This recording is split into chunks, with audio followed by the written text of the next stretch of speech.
Welcome to Clixed Off, brought to you by Lucky Dice Cafe out of Huntsville, Alabama. Check them out at LuckyDiceCafe.com.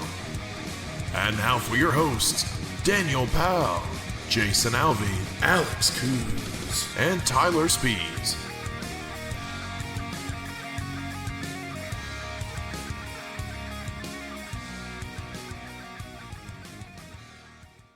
Hey everybody, welcome to Clixed Off today. This is your host Daniel Powell speaking. Just want to let everybody know that Clixed Off is brought to you by TrollandToad.com, the world's largest HeroClix retailer.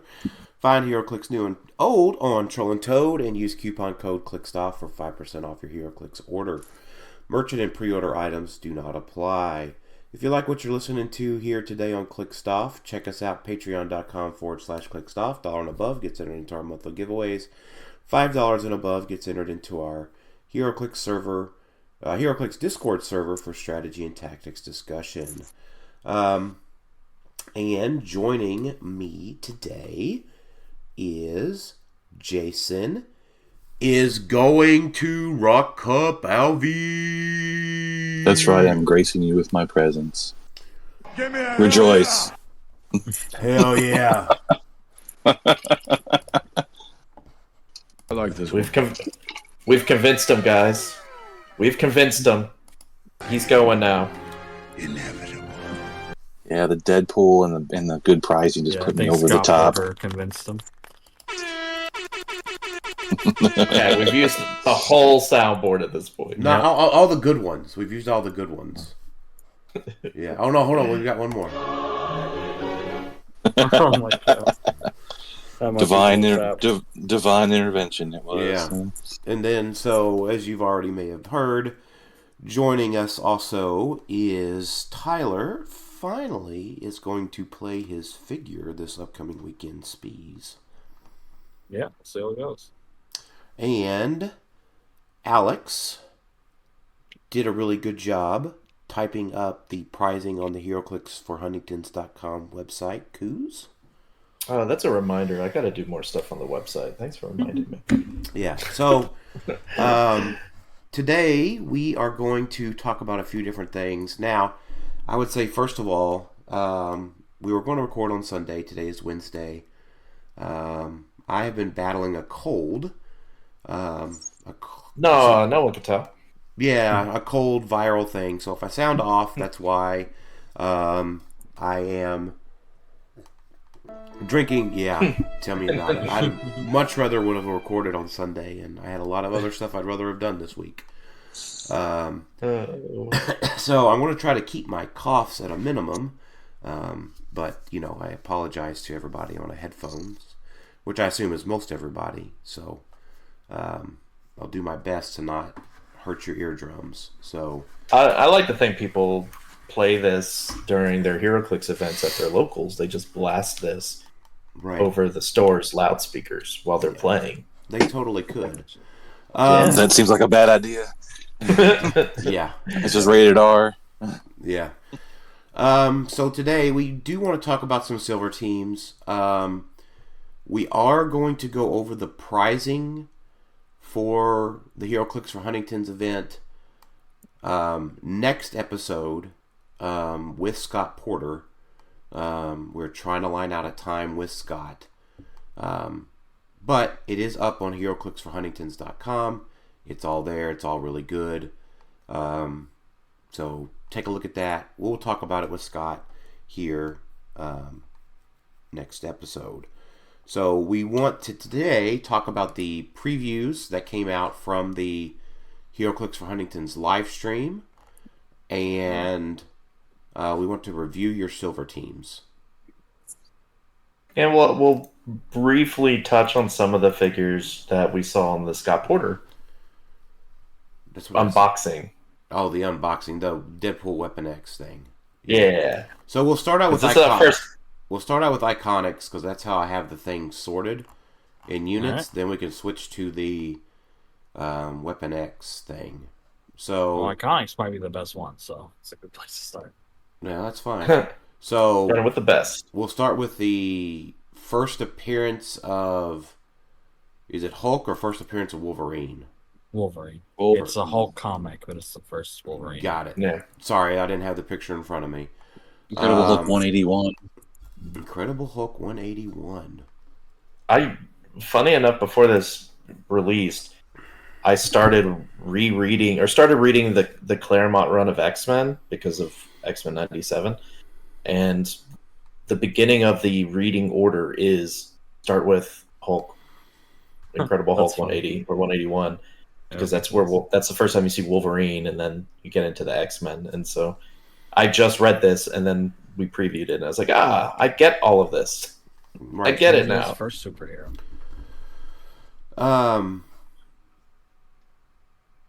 So we're going to start with the Wolverine. Yeah, makes sense. All right, read it off, Tyler. Save my voice a little bit. So he's got a trait. Moving is the thing I do best. That's weird. I guess he says it in the comic. He has regen and super senses traded, and whenever he uses either, after resolutions, you may place him a number of squares away from his current square, equal to the result. That's a place, not a move, and it's not line of fire required. So that's great. Special speed power starts with his charge flurry. When he moves or is placed after resolutions, he can knock back an adjacent character. That is not opposing, so friendly or opposing, he can knock back. And then he has special attack power. He only starts with on top dial. It's blades. When he uses it, he may choose a terrain marker equipped to or held by a character. And I just want to clarify here: equipment is a terrain marker. Is that right? Yeah, that's correct. Yeah. So all of what you traditionally think of as a special object, Tyler, falls under the domain of terrain markers. Sure. Yeah. And then if he does, after resolutions, he may take a close terrain action as free as if he held the chosen terrain marker. And it's a hit character. When Wolverine uses it, he may choose. So let me just make sure. So he hits somebody with blades when he uses blades. So he has to hit. So hang on. To use blades. Yeah, that's right. So when Blades, Claws, Fangs, when Wolverine uses Blades, Claws, Fangs, that means to be able to use Blades, Claws, Fangs, he had to hit a single character, right? Because you can't multi-target. I know he only has one bolt. So you roll the blades, right? Then you're just like, okay, blah, blah, blah, whatever. 1 to 6 damage taken. Yep. He has exploits, so that's pretty cool. And then after resolutions, he basically takes that terrain marker and hits him with it. He doesn't have to hit so it's a them. separate attack. It is. Yeah. He doesn't have to hit them. He can hit anybody. So it's flurry and then another attack. Correct. He can potentially flurry 2 separate people, steal both of their equipment, and then get 2 free attacks at the end, I believe. Yeah. Yeah. I think this guy's crazy. I think WizKids is doing a good job lately of not only wanting to play something at low, because this guy is definitely way better at his high point value. Yeah. It's a good value too, because his low point is 4 clicks for 45 points. High click is 70, and it's 9 for clicks. 25 points, you get 5 extra clicks. Yeah, that's totally worth it. So keep in mind, I know we are thinking about silver. At least 3/4 of us are. But keep in mind, right? Your equipped terrain markers cost points. So this guy won't be legal for Silver Age this year, but your gauntlets and cosmic cubes could become pretty dangerous pretty quickly. I mean, that's true. Even in modern, this guy one-shots Porter because he attacks him, puts him to a stop, and then gets to free attack him with his Sinestro Porter. He would have to roll. He only has 2 damage, so... Yeah, you need a 3 on the blades a little bit. Right. Another thing to note, his keywords are Weapon X, Animal, Assassin, Brute, and Soldier. But he could be an X-Men.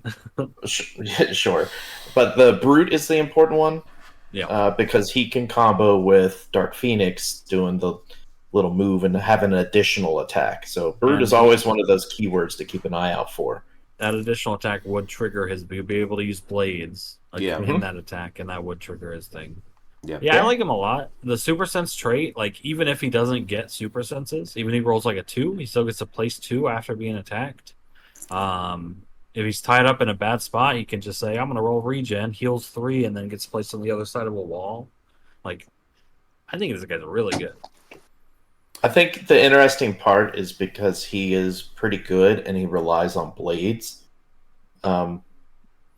There's a couple swords I think that could benefit from that. It's just you got to be careful of the wording, but there's a couple swords I think that could benefit him. Yeah, I think the big thing is, he just has senses, right? And you know, this guy, and he only has an 8 movement, right? So, you know, as we see what was going to happen with retirement this year.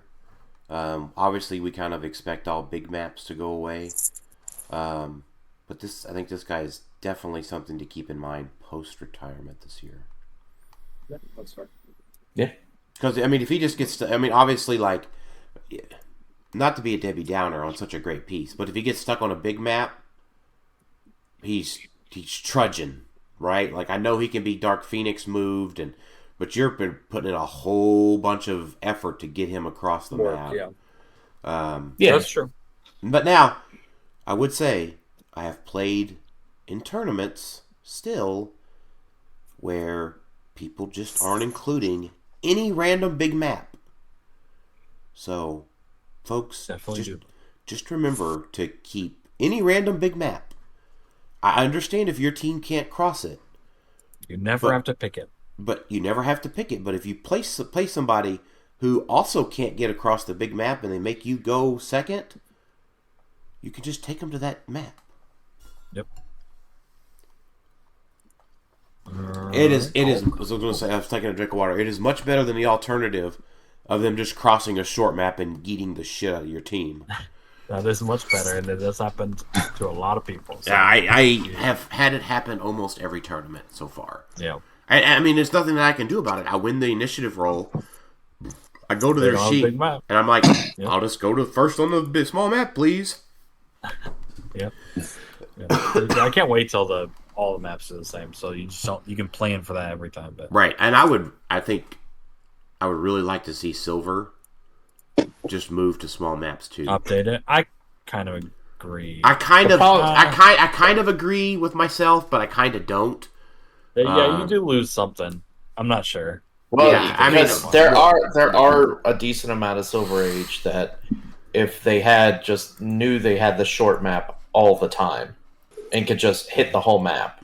Well, because of value. There's a lot of. I mean, well, that's the thing though, Alex, is that I would normally say, well, there are a lot of things in Silver with 10 range, but they keep bringing back legacy cards with 10 range that are worth a shit. True. So, but I mean, I guess though on the smaller maps you could just bury yourself in and hope that there's no way they could get through it, especially since there's no characters that help you get through things that would be blocked, and instead it isn't. Thank goodness there's nothing like that coming down the line. Not this year. So, not this year for Cup.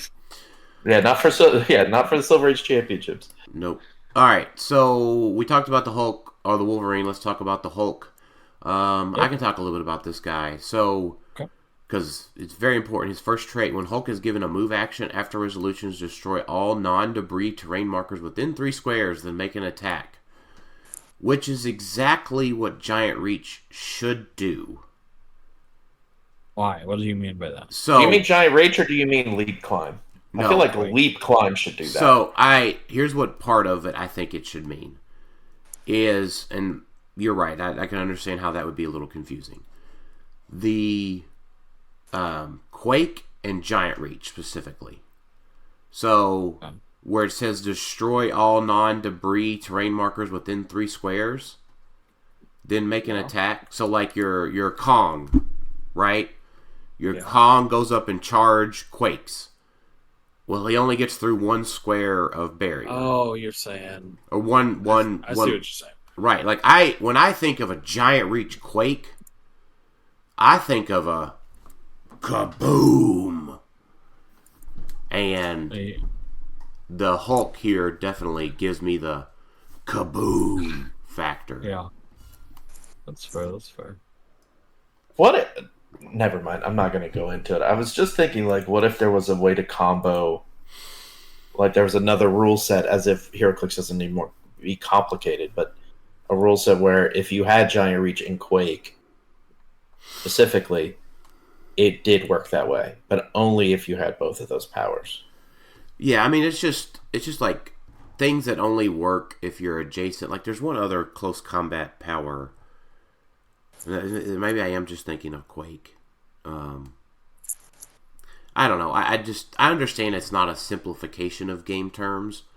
But like when I think of Kong specifically, I mean, because he's the most recent one in memory here.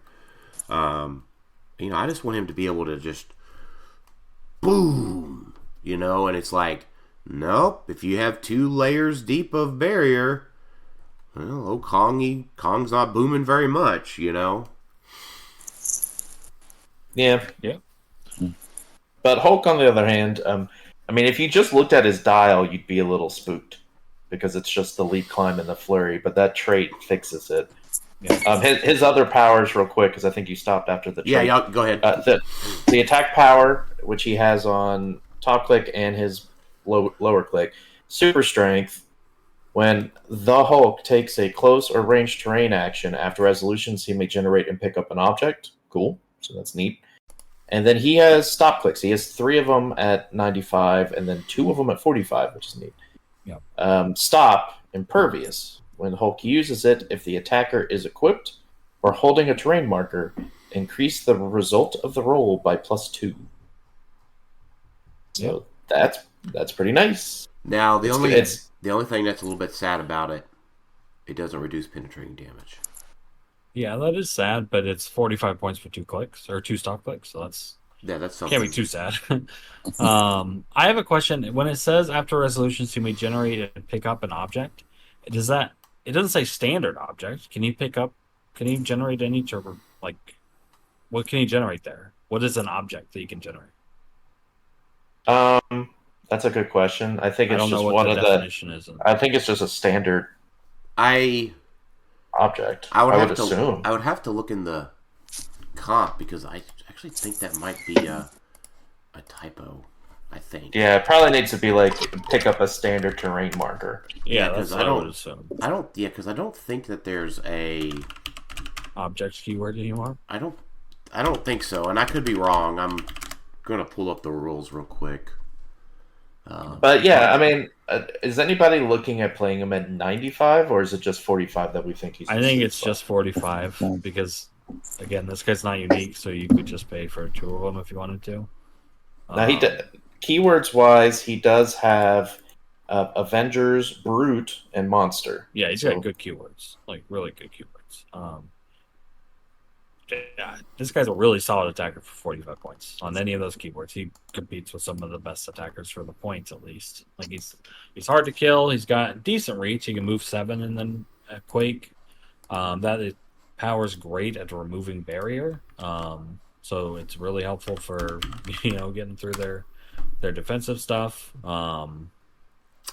Yeah, I think he's really good. Okay, so super good now. There is section 17 of the comp that talks about objects. So it doesn't. So game effects that reference or target terrain markers may affect objects. Light objects retired, heavy objects retired. Objects that have it just says you may generate an object. And objects are a subset of terrain markers. Okay. To distinguish this, objects typically have a round base and no color border.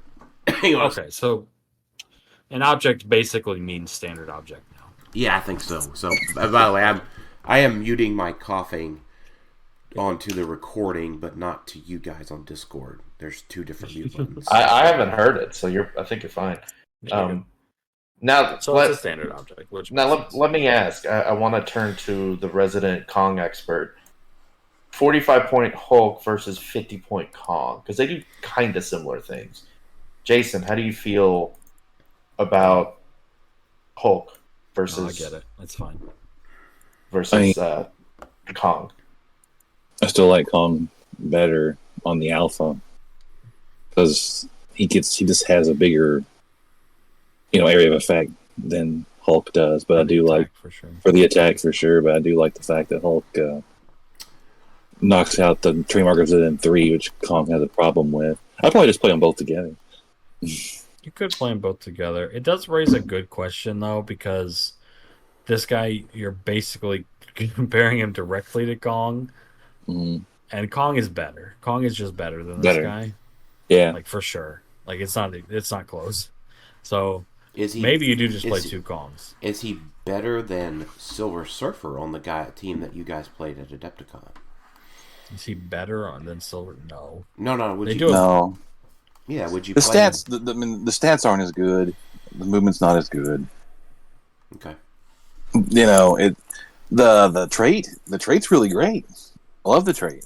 It's something they don't do. Yeah, the thing is like whenever you destroy all those 3 squares, he isn't a giant or anything. Right. So he might not be able to make an attack. He may not be able to make an attack, right? So, yeah. But to that point, I mean, he does have monsters, so he could be brought over with Blackheart just like Kong. Like, maybe he sees more play in tandem with Kong. That's what I'm He might clear the road. He clears the road for Kong. Yeah, and he can be equipped. Yeah, he could be equipped. So you could give him, I don't know, something that could help Kong. Or you could give. I guess you could give him Poggerpog. Poggerpog. Yeah. Or just give him the hypersonic one would help. Maybe that. Well, I guess it doesn't matter with the leap climb. So no. Yeah, you got to be given a move. Yeah, not just any generic move. Yeah, I guess I could see him being more played with Kong than in place of Kong. I don't think he doesn't fill the role that Kong does. Yeah, I don't like him anymore. No, he's still fine. He's not bad. It's just there's a very accessible 50-point Kong. Yeah, Kong's just way better for 5 points. Yeah. He's solid for Avengers, but he's probably going to be better because you could do the Falcon thing with him and just have Falcon move him up, and then he goes and leaps climbs to clear things for Wong to go in and do things. I'm thinking post rotation, though. I guess Falcon goes away post rotation anyway. So he's definitely a really good figure. It's just whether he's better than what other options you have. He does different things. Yeah. All right. Let's talk about the Wendigo. Wendigo, 95 points, 45 points. Animal, brute, monster, mystical. A trait at the beginning of the game: generate a Marie Cartier bystander. When Wendigo is KO'd, choose a friendly character. This game, that character can use steal energy and modifies their combat values +1. Special movement power only at the top 2 clicks. Hypersonic, when Wendigo uses it, instead of making an attack, he may take a close terrain action as free, which I feel like every Superman ever should have that printed on their dial. And then he also has 3 stop clicks, I think, in the same spots, but with better stats. With better stats than Hulk. Stop, but his stop click is stop in vulnerability.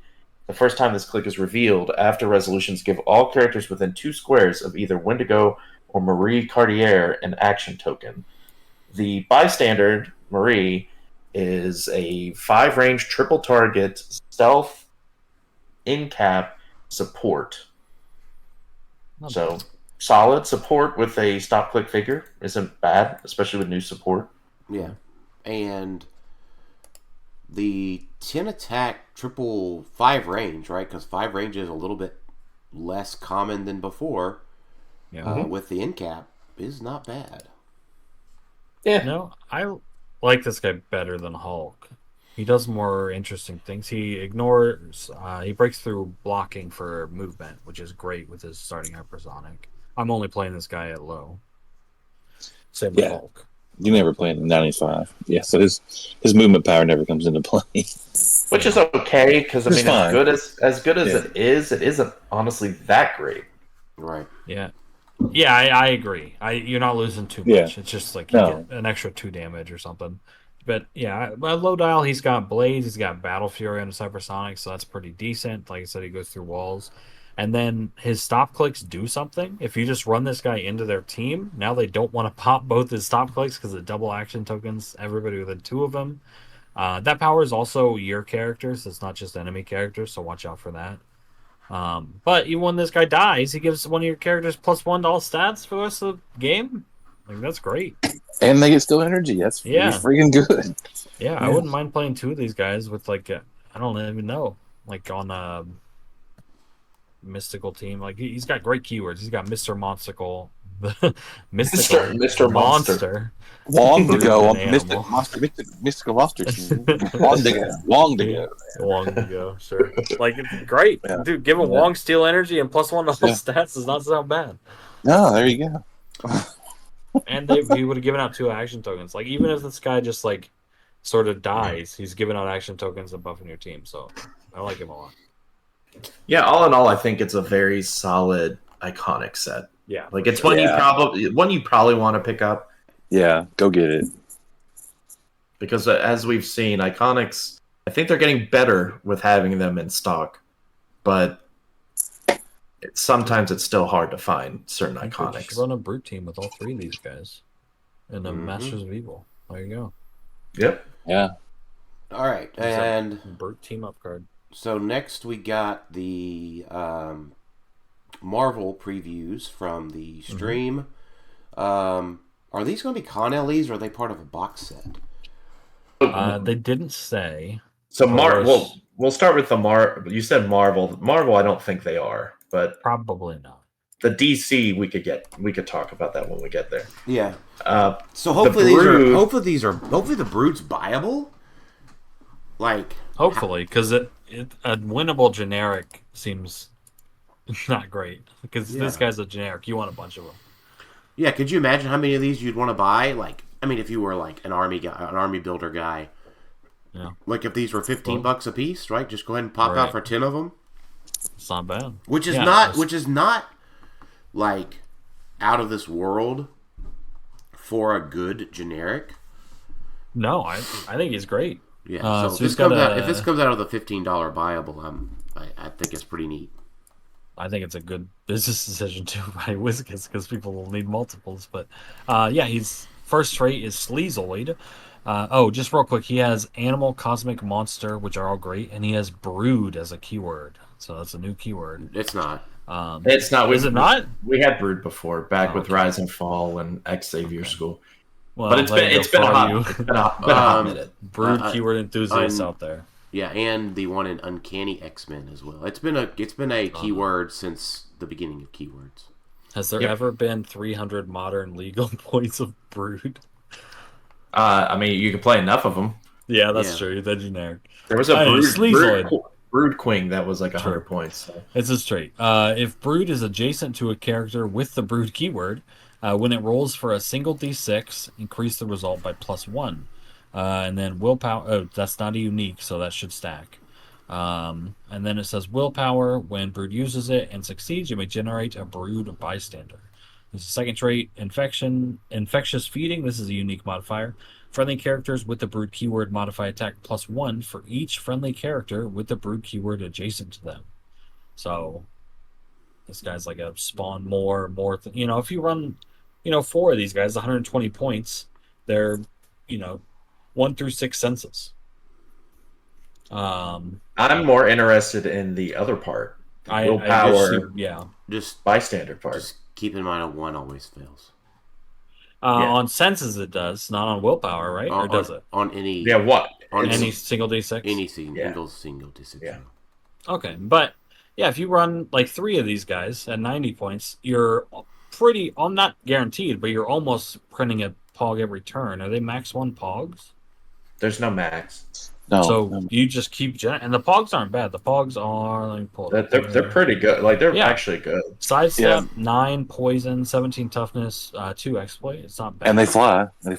And they also are going to get +3 attack, probably. So we had 12. But flying sidestep, you probably... Man.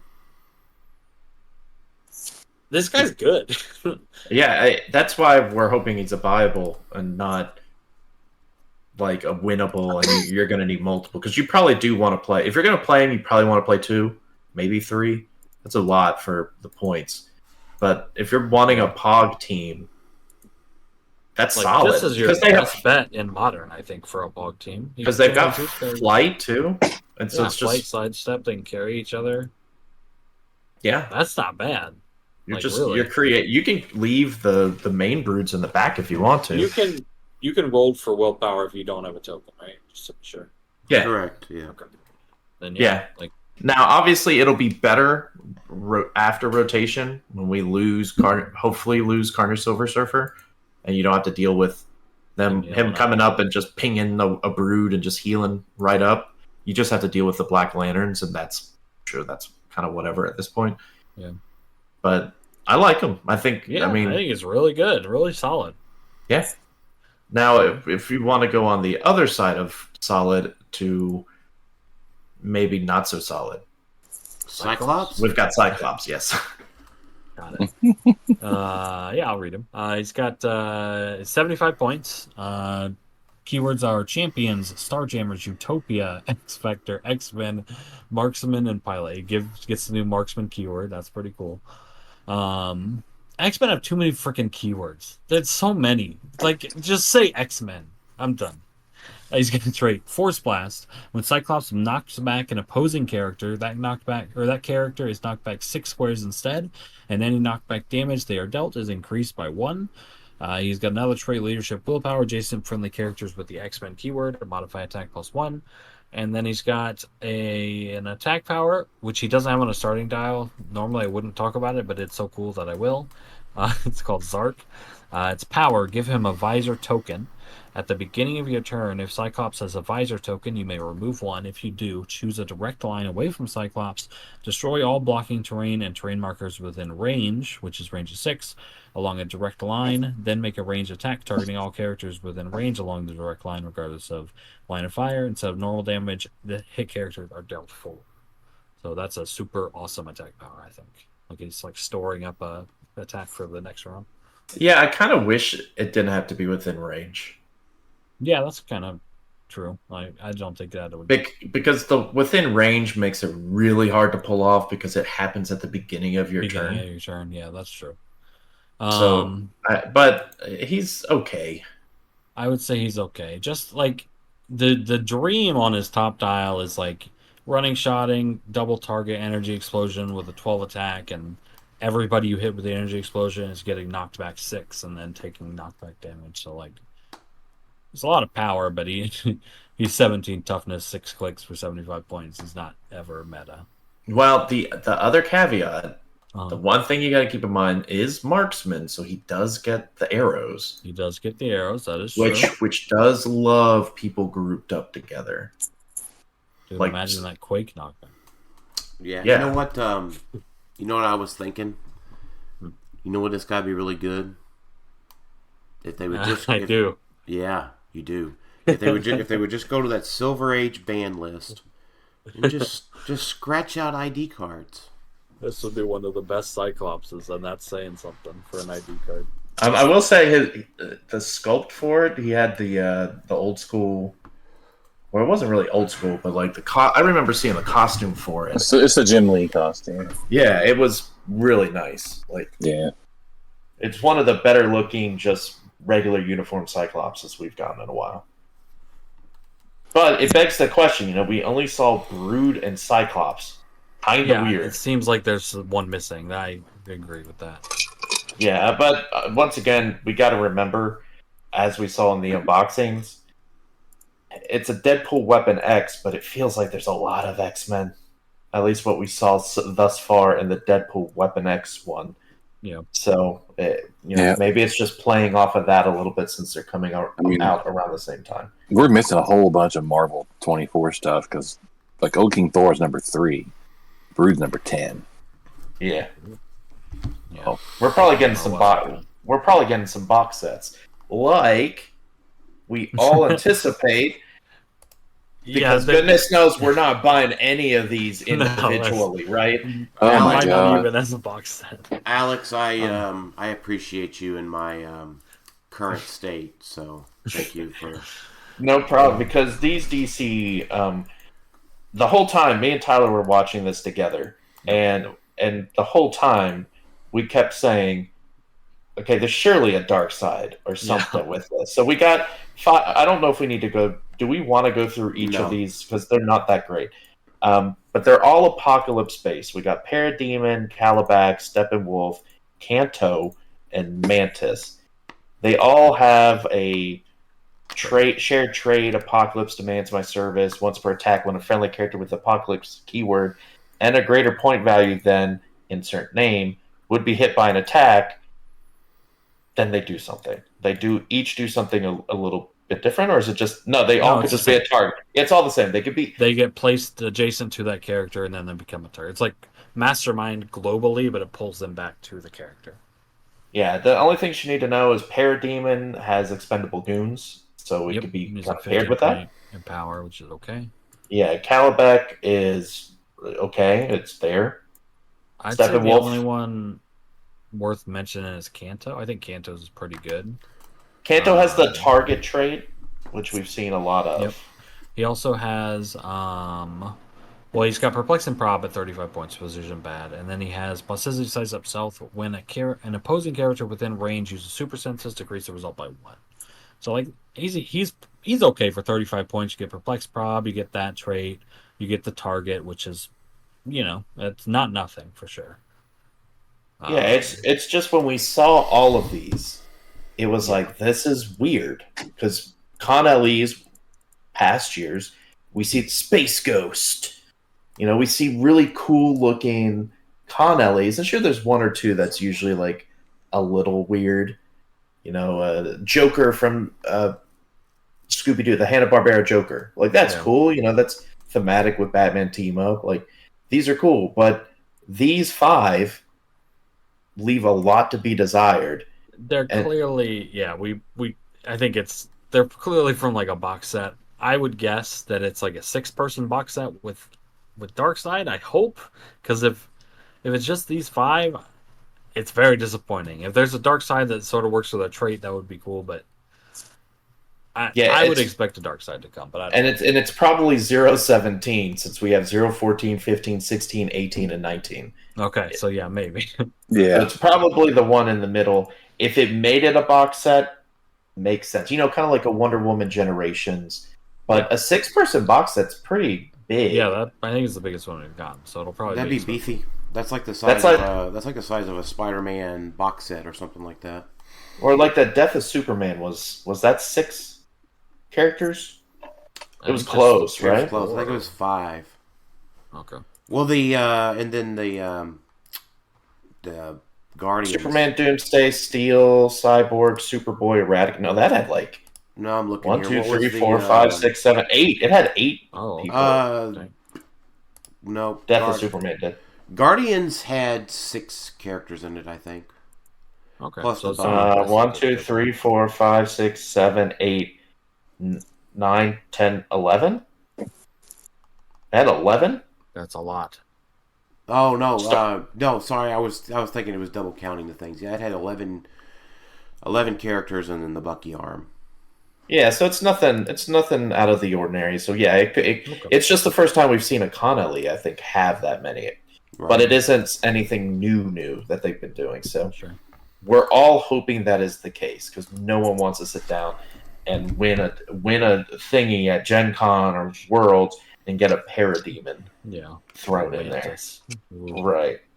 So if they throw in a box set, though, well, sure, okay. I mean, that's fine. I'll take a box set. I don't think they'll do that, but not for like Battle Royales. But speaking of things you might be able to get as prizes at Battle Royale. So first of all, justice for Matt Ventura. He wasn't on the team. Wait, what are you talking? A teams thing. I understand. His Pog. So, Pog number 1. Well, obviously Scott Porter was the first Pog, but from the winner's perspective, Matt Ventura Pog is 20 points. Scott Crampton's you're is saying 4 points. And then Lucas, PJ, and Scott is 5 points. Poor Ventura got the some sort of end of a stick on design that the other guys here did not get, or whatever, right? I think it's because the +1 effect is so good. It'd been on like every team if it was 5 points. Yeah, I feel like that one had to be more expensive. But why is Ventura not Ventura? And why is I think Lucas... he picked it. I don't know. He specifically chose Spirit of the Game. That's a good question. I know he did. But it still feels like, from a point cost perspective, this one is definitely going to be played more than Spirit of the Game. Yeah. Then again, though, I mean, giving +1 action total, I mean, that's kind of worth 20 points. I think he's underplayed. In addition to the 18 defend. Yeah, he's underplayed for sure. Yeah, I agree with that. Like I think he's perfectly fine at 20. I don't see how you could go less than that for that +1 action total. Anyway, let's talk about this new Pog that we get this year. It's Lucas, PJ, and Scott. Yep. They won the teams event last year, and this was the prize. It is 5 points. It's got a 2 movement sidestep, 4 range, 9 attack, empty, 17 toughness, and 3 damage with empower for 5 points. And then it has a trait. That doesn't work. Why? Wait. Oh, because it's not protected? No. Why doesn't it work?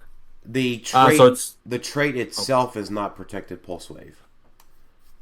Yeah, you're right. So I'm assuming that they'll fix that. But Lucas, PJ, and Scott's and adjacent friendly characters' powers have protected pulse wave. Yeah, it does say powers and not traits. They would be in powers and abilities, right? Something like that, or yeah. How funny would it be if they didn't fix it? Powers and abilities. It's literally useless. I don't mind that. It's still a great Pog. I know, but how funny would that be because of how so maybe you know what? Rulesy. Maybe they made it that way to not work. Maybe it's intentional. Yeah, that's what I'm saying. Yeah. Just to screw over Scott, PJ, and Lucas. Or maybe they designed it that way. Funny. Maybe just they for funny. It could be. They trolling. did that on part. Yeah. Of note, they can also be X-Men. Yep, because they have the warrior keyword. Mm-hmm. There's a mystical keyword. Well, yeah, and so key thing with that is, as we saw with Lucas, who loves Amut's Tomb, this Pog also loves Amut's Tomb because it can destroy things. I don't think that matter. Well, it does. Keywords don't matter because the Pogs don't count for or against team teams, so it doesn't matter there. Right? No, but it counts for the mystery. It counts for the mystery card. Right. As long as the mystery card, because that's how Scott works, the Crampton Pog. Because he has detective, so he works for the detective ones. Yeah, so they would also work for that. And specifically, their Pog has 3 damage. I think intentionally, right, to work this way. Yeah, it's a really interesting way they made this because you can kind of see bits and pieces of sort of all 3 of them. You can only see Lucas's part in there with the. With in my head, the Amut's Tomb, mystical, tag team there. It's like that really feels like him for 5 points. Throwing that on any team, not any team, but most teams, and being able to be like, all right, this little Pog start protected pulse wave. So just the Pog's crazy for 5 points. Just the stats are crazy. Getting a power for 5 points is crazy. The sidestep is crazy. It can. If you can give a flight for some reason because they're carrying around, or you can just move around for empower. If they fix that trait, that's insane for 5 points. As an effect, like it makes defensive shells way better because now they don't have to run. So wait a minute. They don't want to. Can I ask you a question there real quick, Tyler? Mm-hmm. So you said, man, that trait is really crazy for 5 points. Mm-hmm. If it's fixed. Yeah. So maybe +1 action total not should cost 20 points. I'm not arguing that it's worse. I'm arguing that it can't be 5 points. I know. I'm just trying to be hashtag justice for Ventura. That's fair. That's fair. The only thing I want to say, additional thing I want to say about the Pog, is I wish WizKids would come out of the blue and just say this is going to be pulp legal. No. Yes, because Pulp City is Pulse Wave City, and I am tired of it. So Wait, I would why are love you to tired of it? You're the one that made me do it. Yeah, and we had rotation, and it's still there. It should have gone away, and it didn't. It's worse. So it's like, okay, well, throw this piece in there. Oh, Bye-bye, gosh. Deathstroke and Blue Marvel and everybody else. Oh gosh. All right. I'd love it, but it won't happen. So, All right. We are 45 minutes in, and I would like to talk about the Silver Age team reviews. All right. Good night. Oh. well, Jason, before can we at least mention one? Is there any one figure out of the unboxing? Jason, how about you go? Is there one figure out of the unboxing we saw for Deadpool that you're pumped about or want to talk about briefly? Magneto. Yeah. The Super Rare. Mm-hmm. Yeah, he's pretty crazy. That's countered. It's countered by a 15-point piece. What's the piece? The cycles. Why? Oh, I'm not. That's to be determined. We're not talking about that. We're not going into that. I don't even want to. You don't know what you're talking about, Dan. But so he's got what is it? Oh yeah, power once per game. He gets to choose one. Unequipped all other characters, or this game Magneto has characters in range can't generate terrain, or he has this game characters with robot or vehicle keyword modify attack and defense at speed -1. So it's really the first one. Power unequipped all characters. It's great. How many things are unequipped destroy now? Is it like any? Not really. I don't know offhand. I can't think of any off the top of my head. So you probably aren't instantly scoring points. So, not sure. But he also has 2 stop clicks. And he has Mastermind on those stop clicks. But he can only be healed by support, which is kind of funny. But you can build around that. I like him too. He's cool. I do like the power is once per game. So you can choose. If you're going against a team that doesn't have a lot of equipment, kind of like sort of nowadays, there is, but there isn't. But people are playing for Killmonger, so it's like, oh, maybe I would rather have the no generate terrain. Because that just stops barrier. Yeah, but only near him. I don't know how good that is. With this, barrier. Sure, but you could run up and get him near. So, like, he could just be put up there and say, you don't get barrier this turn. Sure. I don't know. There might be something there. But, yeah, usually you're picking the one. But it hurts you, too, with the unequipped. So it does. Yeah. Maybe not. And it also means that you can't generate barrier either. Right. Yeah. But that's not it. I mean, that's not all he does. He has the attack power. Well, you got to keep in mind that it also affects your friendly robots and vehicles, too. So your Scott Porter would have a -1 attack. Oh, no. Yeah, the attack power is really good. And it's unique. Yeah. It's when he hits, until your next turn, the target can't reduce damage or be healed. So that's like... That gets through invincible, impervious rollouts, and it takes the whole turn. So, if you want to kill something, that's one of the best powers to do it.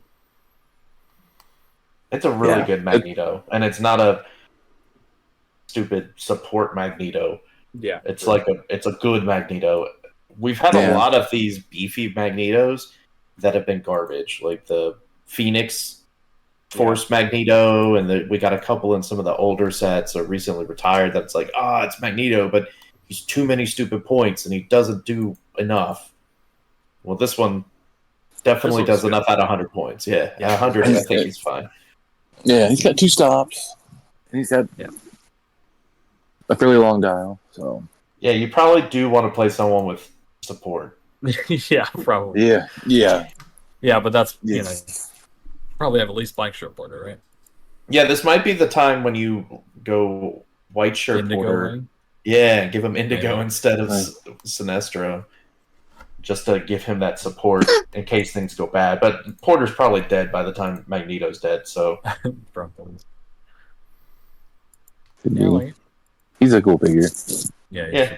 super good. The whole question about the bike remains to be seen. Yeah. yeah, we won't chime in on that. We don't need to voice our opinions, but it's definitely it's entertaining. It's entertaining. I'm super excited for this set. Like everything looks cool. Like even the like commons, I feel like they've increased the value of a common so much. Like Black Widow for 25 points.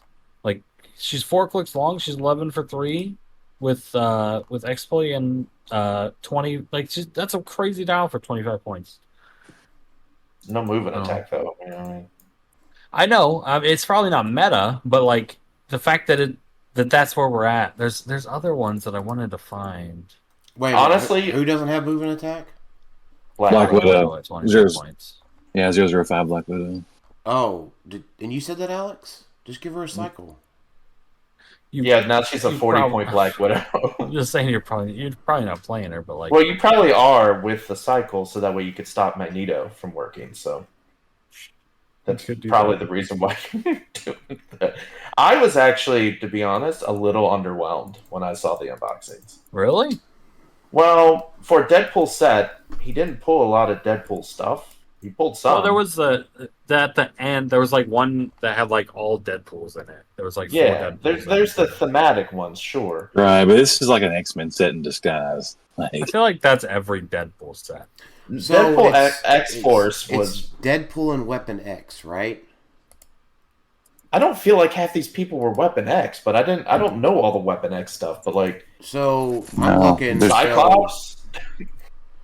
there's not a ton, doesn't seem like. Like I get Hot Shots, but Hot Shots wasn't Weapon X related, right? I'm excited for the hot shot trait thing. I think that could be good if there's some good hot shots. I think And as cool as the chase he pulled was, it's once again another Phoenix Force Wolverine, and I don't get the love. I don't get me wrong. I love Wolverine. I love Phoenix Force. Well, that's we- it. we just had one. Like I know it's a different sculpt, but it was what Rise and Fall. That was when we had one. House. Was it House? No. Or was House of X? It may have been House of I X. think it's House of X is what it was. Yeah, you're It was probably supposed to be right. like 4 years or so. Yeah, you're right because we got Diamond Patch and Yeah. the other one. So I guess it has been a tiny bit, but when you think of like chases, and you're like, oh, we got Black Lanterns again, or we got this. Like it's been forever since we've had these figures. Oh, well, here's another Phoenix Force. I mean, I know the other one was Old Man Phoenix, right? Yeah, I get it's a it. little different, Mhm. but yeah. But at the same time, it's still Phoenix Force That's true. Wolverine. I don't know. It's probably one of those someone at WizKids really likes Phoenix Force. Probably. But it is encouraging, and we know, and we'll talk about it more next week or whenever we do the episode with Scott Porter. We do know that the plan is for the Scott Porter versus the World sealed event at HeroClix for Huntington / Rock Cup. We are using the Deadpool Weapon X set for at least one of the boosters. It depends on how many people show up. Yeah, let me see. So it could be if a lot of people show up, which we think there will be based off of last year. It'll probably be Deadpool Weapon X and next phase.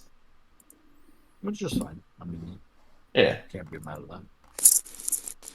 yeah, because I don't think like the only one you can maybe argue is like Wheels, and I don't know how good that would be because Wheels I don't think was that great of a sealed No. set because you could pull like a Hand Ninja as your 1x2, and then you get stuck with him and Night Nurse. You could get stuck with some really bad figures. But nope, it's going to be next phase because I think that's what WizKids wanted. So Yep. All right. That's it. I don't have anything to talk about on the Deadpool set. There's nothing. I mean, other than Magneto. Other than Magneto's being pretty cool. I don't know. What's this? What's this thing about this card die shit? What's that all about? So when they previewed the set, the gimmick of this set was you get custom dice. I don't think we anticipated that they would be tied to certain characters. I think originally I was like, oh cool, they're just giving us like Gambit dice, or they're giving us like Magneto dice. It's just like a cool way of doing it. But instead what they're doing is certain characters have dice that are not your typical 1 through 6. They either, like, Gambit has suits on them, Domino has a 1, 2, 5, it's like 6, a weighted 6. dice. Yeah, effectively. It's a dice with different awesome. odds. So I guess if it doesn't come in the booster, it's on the card, right? From what I'm looking at here on units, it's on the card. So you could just if you wanted to proxy something. Yeah, if you had to, right? I mean, I'm not thinking that you want to, right? I'm just our typical quality would say that you're going to be like, hell yeah, brother, I pulled Gambit. Where the fuck is his dice? Actually, you know what? I really appreciate you saying that, Dan, because that is something we probably are going to have to prepare for at the HeroClix for Huntington's event. Right. So which it's like, I think I mean, it's pretty straightforward here looking at his card, right? That, like, you roll a 1, 2, 3, 4, and then 5, 6 are your jokers. Yeah, you would just have to designate, like, I think for this event that we're doing, we would designate left is the 1, right is the 6, and in between. But designate, that's how it would have to be. So there's no ambiguity shifting around. Yeah, there's no like, oh, well, I said it was the other way. It's like, no, if you don't pull the die, we can't do anything about it. Just roll regular dice, 1d6. Far left is the 1, far right is the 6. Use it like a map and a map legend, and figure out what is what. Yeah, it's unfortunate, but it happens. So I think it's cool. I kind of wish they gave us character-specific dice, too. I mean, I think it'd be cool to have a pair of Gambit dice. Well, or like a pair of Longshot. Well, they are, right? Because Domino's different. They're different, but you can't use them regular. I meant like dice you can use regularly. Yeah. Oh, yeah. So, like, Domino's thing is... cool. No, cool? Is it? Yeah. I think it's cool. All right. What the hell does she... When Domino makes an range attack, I don't understand what is her special die for? It has 3 6s on it. It has 3 6s on it. And a 5. Yeah. So like instead when of a regular you die, roll 1 normal die and then 1 of her die. Yeah. So you have a much higher chance of getting a 5 or 6. When this character would roll a single d6, they may remove a hot shots token to roll the Domino die instead of the standard d6. When Domino makes a range attack, one of the d6s rolled may be her Domino die instead of a standard die. Okay. So that... Yeah, it's like... Well, how are you gonna proxy that one? You would just use a normal dice. Yeah, so it'd be like 1, 2, 6... A 3 is a 5, a 4 is a 6. No, it would be a 5 is a 5, right? It would have to be 1, 2, 6, 6, No, 5, no, 6. no, no, no. What we're saying is just imagine you wrote 1, 2, 3, 4, 5, 6 above each die. You wouldn't have to write it on the card, but we're saying that's how you imagine it. 1, 2, 3, 4, 5, 6 is the numbers above it. Whatever you roll, look at the corresponding die below it. Yep. That's the easiest way to do this. Yeah, that makes sense. It would almost be easier. Like, I know that you're probably pulling a super rare here, sort of thing, but it would almost be easier to mark. I would mark it on my card. If I didn't pull the die, I would mark it on my card personally. Yeah, we wouldn't want to just require people to do that. Penny sleeves and a dry erase marker. There you go. We've got all those rock sleeves.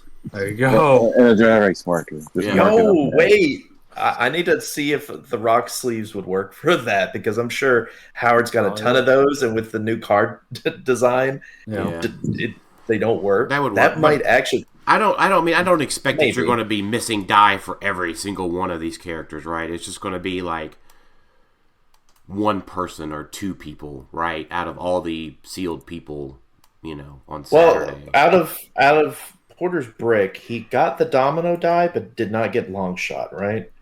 I think that's what it was. I don't remember. I know that there was a dice mess up, but I don't know what exactly. I'm pretty sure it was long shot was the one he missed, but domino he got, or he maybe didn't get any.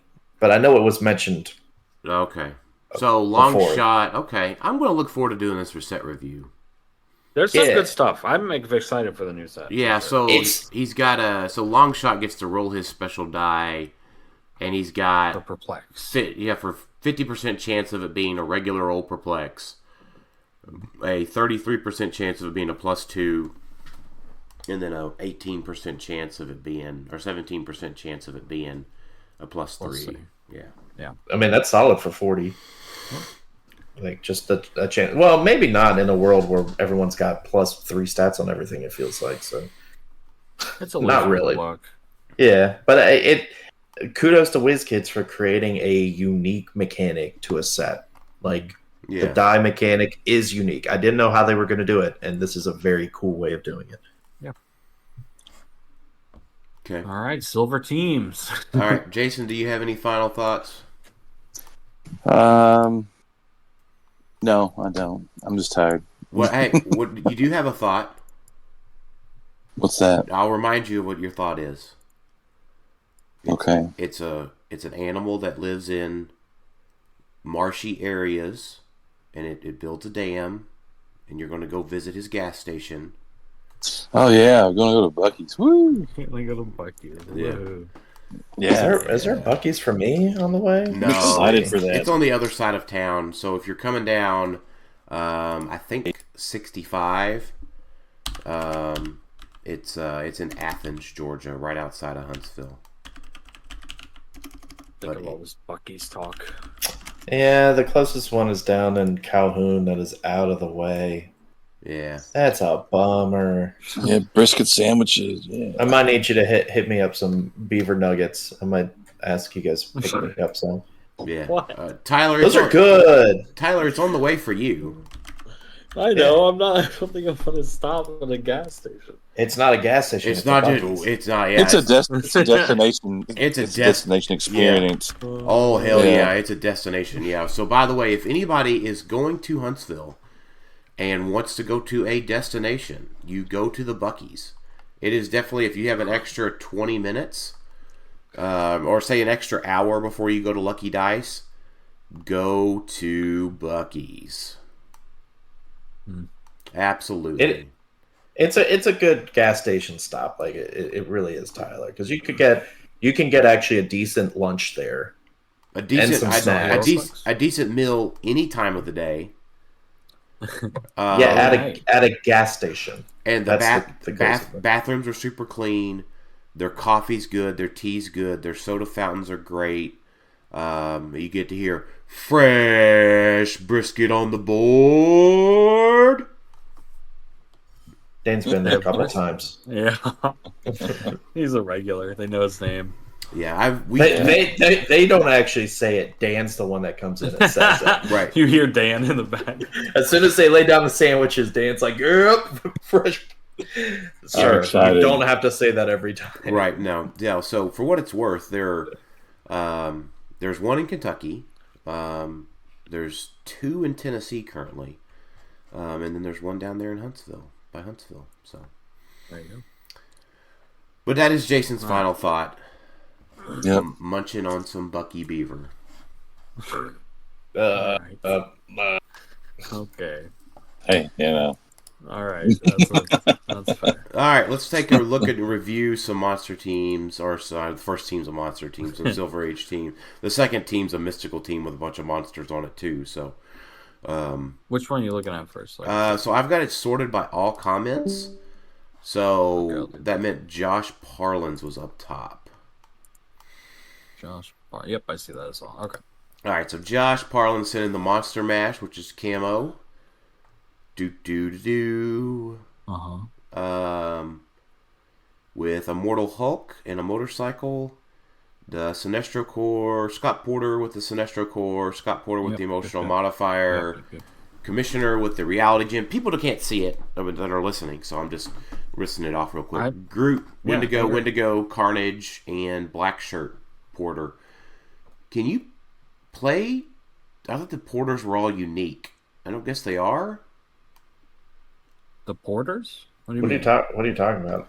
He's only playing 2. Oh, he's playing Scott Crampton, not Scott Porter. Sorry. Yeah. You definitely can't play more than one. My bad. Gang was having a moment of like, wait, I couldn't play more of White Shirt Porters? Right. Hold on. Wait a minute. So, I think my thoughts are, I don't like the Hell Cycle on camo. No? I want to see the Warlock Sword or any of the shape change objects on camo. As a matter of fact, in silver, you get access to like the Carnage symbiote. Either one of them, you can actually get I think the shape change for 4 points is the first one. Well, I'm just looking. So I don't think you can heal off of that one. So the Carnage symbiote gives you plasticity shape change, and when you KO, you heal a click. But I think the Venom symbiote did that as well. No, hold on. I don't know. I think it was just called the symbiote. I think it was just called the symbiote, but it was a black symbiote from Superior Foes. Yeah. Yeah. But they automatically break away? Isn't that what that one is? Sorry, I thought that was healing too. I thought that one healed you too. No, it's just the difference for that one was you automatically break away, whereas the one after that was just plasticity, I think. Yeah, so I would definitely recommend the Carnage symbiote on him over the Cycle. He's got such insane reach with just charge that. Does he though? Yeah. Why? It's just charge. I guess he gets a place 4, right? No. I guess it's not within 4. It's a character within 4. Right. So you could use that to get 5 squares and then charge 5, so 10. So he can be TK'd. Right? Mm-hmm. And then he can he can Voop.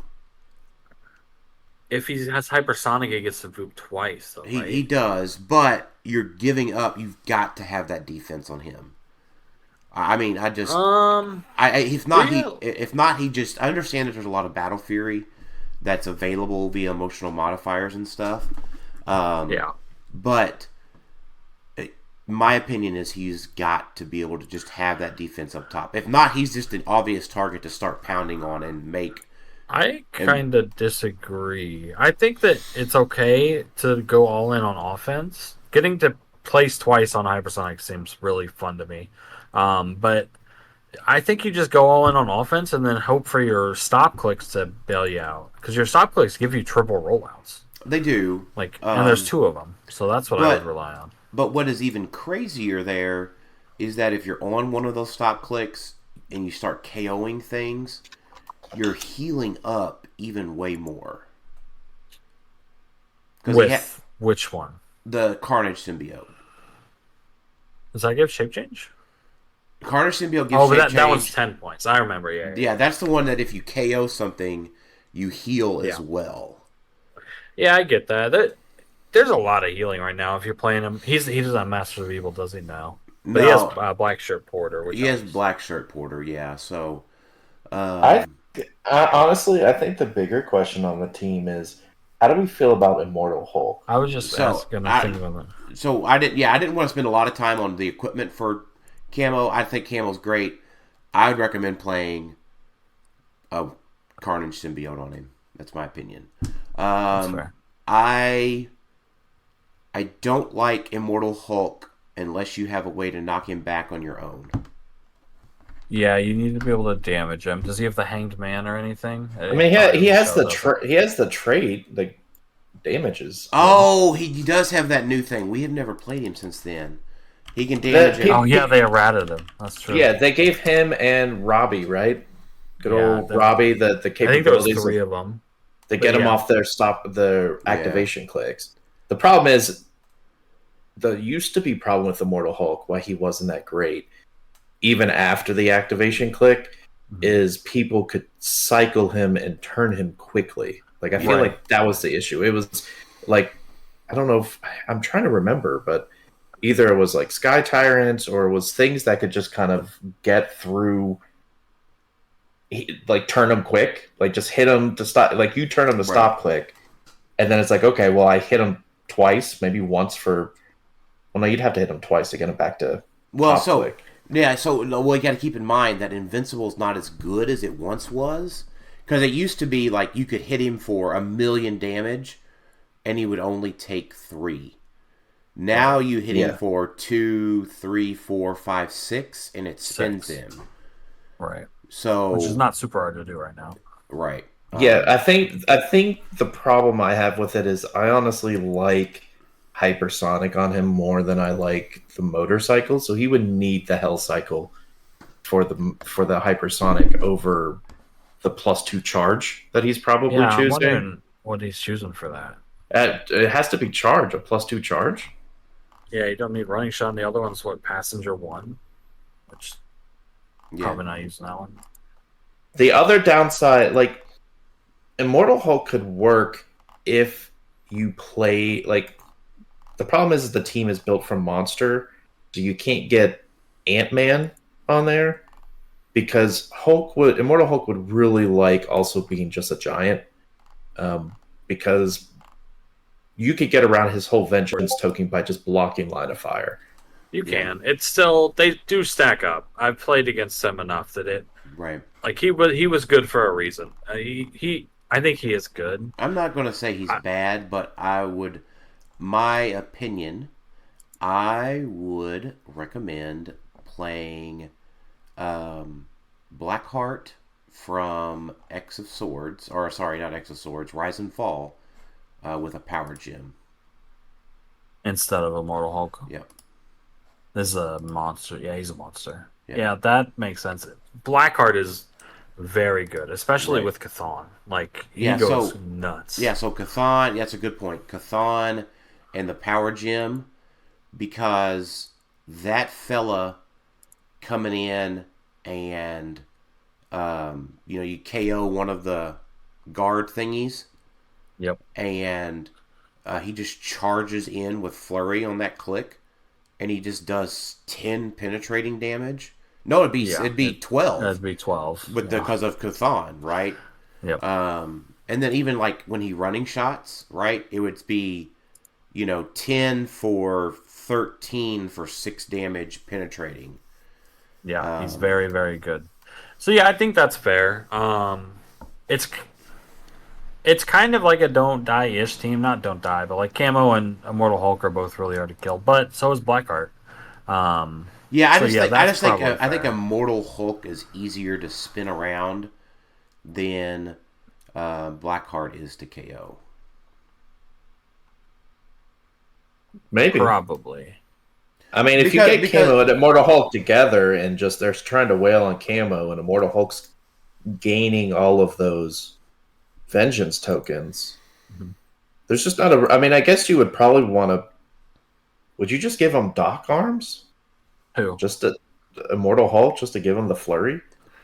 You could. That's what people used to run with him, because he gets to charge for free. I would say that if you're going to give Doc Arms to anybody, it would be Camo. I don't know. Being able to just continue to charge flurry with the Vengeance token? Yeah. You can only do that once because it's free, but yeah. I think it's a super solid team. It's obviously not bad. Yeah, it's not bad. For what it's worth, I like everything else that he has on it. I would agree with Dan that it's Blackheart with the power gem and Chthon is probably a better play, and that frees up 85 to this one. So it's like 30 points for a monster. I'm sure you can find something there that's worth a lot for 30 points. More Wendigos. Yeah, so if you the points that you would free up, in my suggestion, would be 5 points on Camo, 30 points on Immortal Hulk, and then so it's 35. Yeah, Scott Crampton it gives you 40 points basically. Because not a lot of people. I don't think you're going to gain a lot. I don't think you're going to gain a lot from the enhancement. So a 40-point monster. I was going to take a look just not. Did Skytire? Did Skytire get? Is he banned? Banned. Yes, banned. I wouldn't even worry about a 40-point monster. I'd play 2 more Wendigos. I would play a Pim Pocket Tank because I think that is like almost mandatory. You can play. You could do that with 2 more Wendigos. You could play those them there Daredevils, but I don't know how he's looking on his mandatory silver points. But yeah, I think Camo and Scott's. That's 200. That's very close to 200 if you include the equipment. Well, so like if you switch to the health cycle to the Carnage symbiote, that helps with your silver points. I forgot about that. So yeah, he's probably He's right close. on the edge. He's close. Yeah. So you could probably fit another modern monster on there because that'd be 160 points with camo and then the 2 porters. I think that's his only modern points on. He's not running Surtur. You got to put Surtur on there, man. Surtur is still so good. Yeah, old Surtur, not new Surtur. Yeah, old Surtur. Yeah. Like the free pen damage alone for free is crazy. That doesn't work anymore. No, I mean just like when you retail, hit or miss, you do the pen damage. Like then it's just crazy good. To be able to plan your team around or your turn around. All right, let's look at McConnell's team. I can't look at his team unless he reposted it. He didn't. It's unauthorized. Oh, sorry, McConnell. So, all right, sorry, McConnell. We can't look at your team. You made it unauthorized. It must have somebody. Clay commented on it. So it wasn't. I looked at it on accident. He must have switched it. Yeah. Okay. Yeah. So he found some secret tech he doesn't want us to review. I see how this is. Yeah. All right, Lantern drop-off team. Oh gosh. Let's see. So I will say, Alec, your team looks too big and unmanageable. I don't know if that's true. It's got 1, 2, 3, 4, 5, 6, 7, 8, 9, 10, 11, 12, 13, 14 characters on it. Yeah, that's what. Hey, that's what silver is a lot of the time. He's got Cyclops so he has 6 actions, so he can use all of these actions. Mm-hmm. I mean, I get where you're coming from, Tyler, but like, it's a standard drop off team, right? It looks like what it looks like is a positional nightmare. Well, that's true. That's what happened. That's what happens when you play Team Lantern and Flash. That's how the games always go. You get 3 turns, maybe if you're lucky. Because modern used to be 10, 30-point pieces. Yeah, and as someone who's played Caleb multiple times, or multiple people that play Flash with Green Lantern, and it's like, all right, my first movement, and it's 5 minutes later, and it's not they're slow playing. It's just Green Lantern. Flash copying Green Lantern and like booping everybody up and having to get all the placement right is a logistical nightmare because it is. You have to have a mental fortitude to be able to do all of that to then potentially whiff on all your chainsaw attacks. Okay, let's talk about team real quick. So there's some real easy stuff for me. Giant Man and Giganto Namor are both gone. I appreciate the Giganto Namor being on there, but those 2 are not good. They're not worth 15 points. You can throw them off there for, like I said, Surtur before. Any Mangog, any amount of retail is easy to fill in silver. You got Justice League. I don't know why anybody needs to be giant for Ant-Man unless I'm missing something, because you have Teen Lantern and Flash to carry everybody. To me, it doesn't seem like it has that many attackers when it moves across, right? It's got Kate Bishop, who gets to attack for free. It's got the Flash might hit on a charge. Yeah, and Saint Walker can make a lantern thing. Yeah, Saint Walker. It's got 4 lantern. 3 lanterns. 2. Three. There's green, blue. And So the attackers are really just Kate Bishop and 3 boots, essentially, or And Flash. chainsaws? Probably Flash. And Flash normally doesn't get to attack when he's the tank. So, he The normally think- doesn't. second one. I think the biggest thing that is possible for a team like this to run into that you have to be aware of is good old Lord Doom. Lord Doom. Remind me what he does. He prevents if they have more people than you. Oh, generate. That's yeah, true. you can't generate. The other thing, I was going to say Harry Leland. the one glaring point of this, Alec, is I don't think Duke Thomas works like you think he does. He can't modify the lantern constructs, right? So you're really They do get 12 attack from Iron Right. Spider and Flash. but so he's only really giving it the Flash. And Kate Bishop is shooting, so she doesn't get the close attack bonus. So Duke Thomas is like the first one I would say. He doesn't work for this concept. You could probably take him off, free yourself 35 points, and then take off like Giganto Namor, and you might be able to get yourself up to a since this is a Sam cap.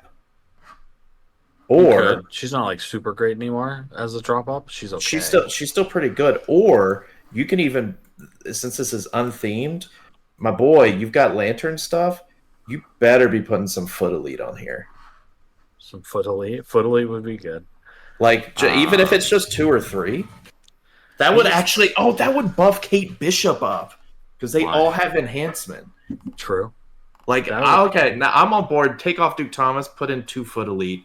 Move the emotional modifier to someone else that's joining the train, right? And a lot of people can have it. I would again get rid of Giant Man and Giganto Namor. Those are bad figures. I think the Giant Man is there purely for the pin pocket tank, right? You don't need him for the pin. Oh, maybe he doesn't know. You don't need pin pocket tank. Doesn't. Well, he's using a theme team. No. The pocket when you throw it, it gets the bigger dial. Yeah, it gets a bigger dial of like Pym. Yeah, a theme team. No, not that. If the attacking characters name Ant-Man, Giant Man, or Hank Pym, you use the yellow starting line. So he's probably thinking... Bad. Don't do that.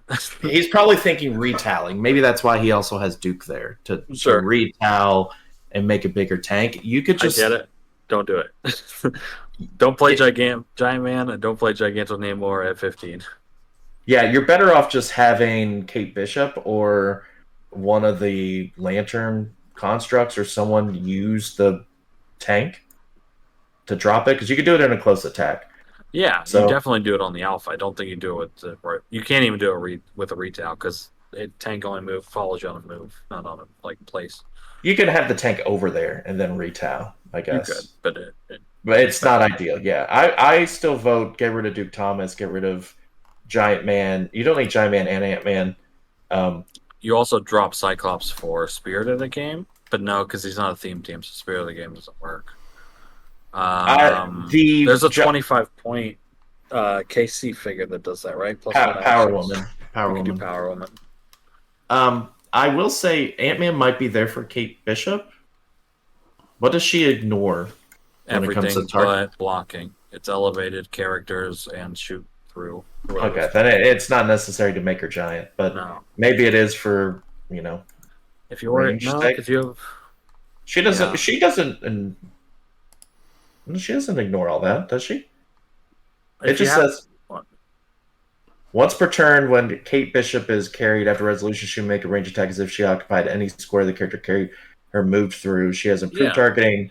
Line of fires drawn by characters are not blocked by characters. Shoot out of adjacency, and she shoots through hindering, but she doesn't know her elevation. Oh, no elevation. Okay. So I could see maybe that's the point, is like maybe making her giant so that way she could see over elevation and get over stuff.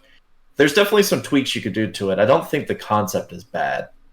I think you need way more damage on a silver drop-off team than just Kate Bishop and 3 Lantern tokens. So I would find room to get more attackers after the carry. Right. Foot Elites. Because Foot Elites, you can drop a lesser construct and then have it move away from the creator and die. And that will generate the Foot Elites free attack tokens.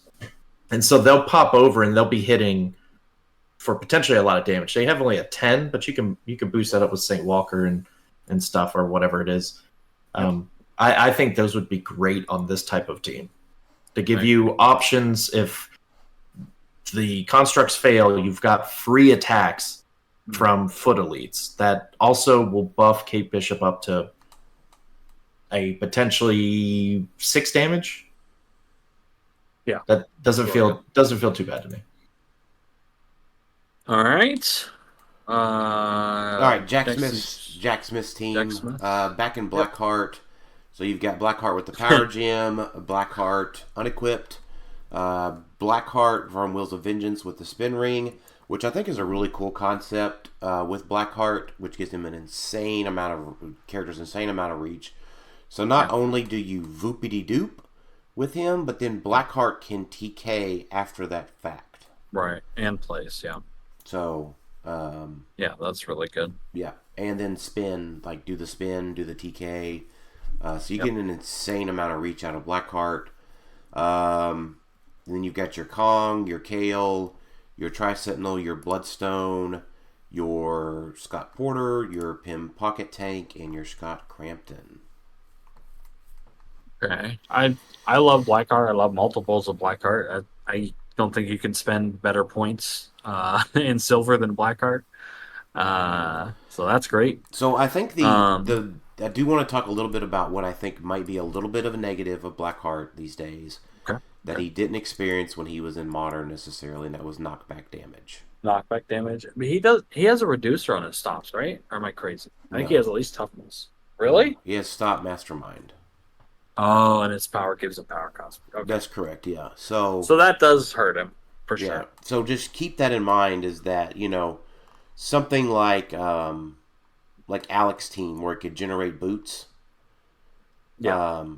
Like he could come up, outwit the toughness and attack him once and then boot him. Boot him. Yep. That is true. So but there are ways around that. Blackheart's still great. Yeah, I mean there's ways to give him reducers and other things like that. But just keep in mind that Blackheart is susceptible to he's also susceptible to something that also wasn't around when he was in Modern. There's also the Psyblast card, the Exploit card, the Mind Control card, the Incap card.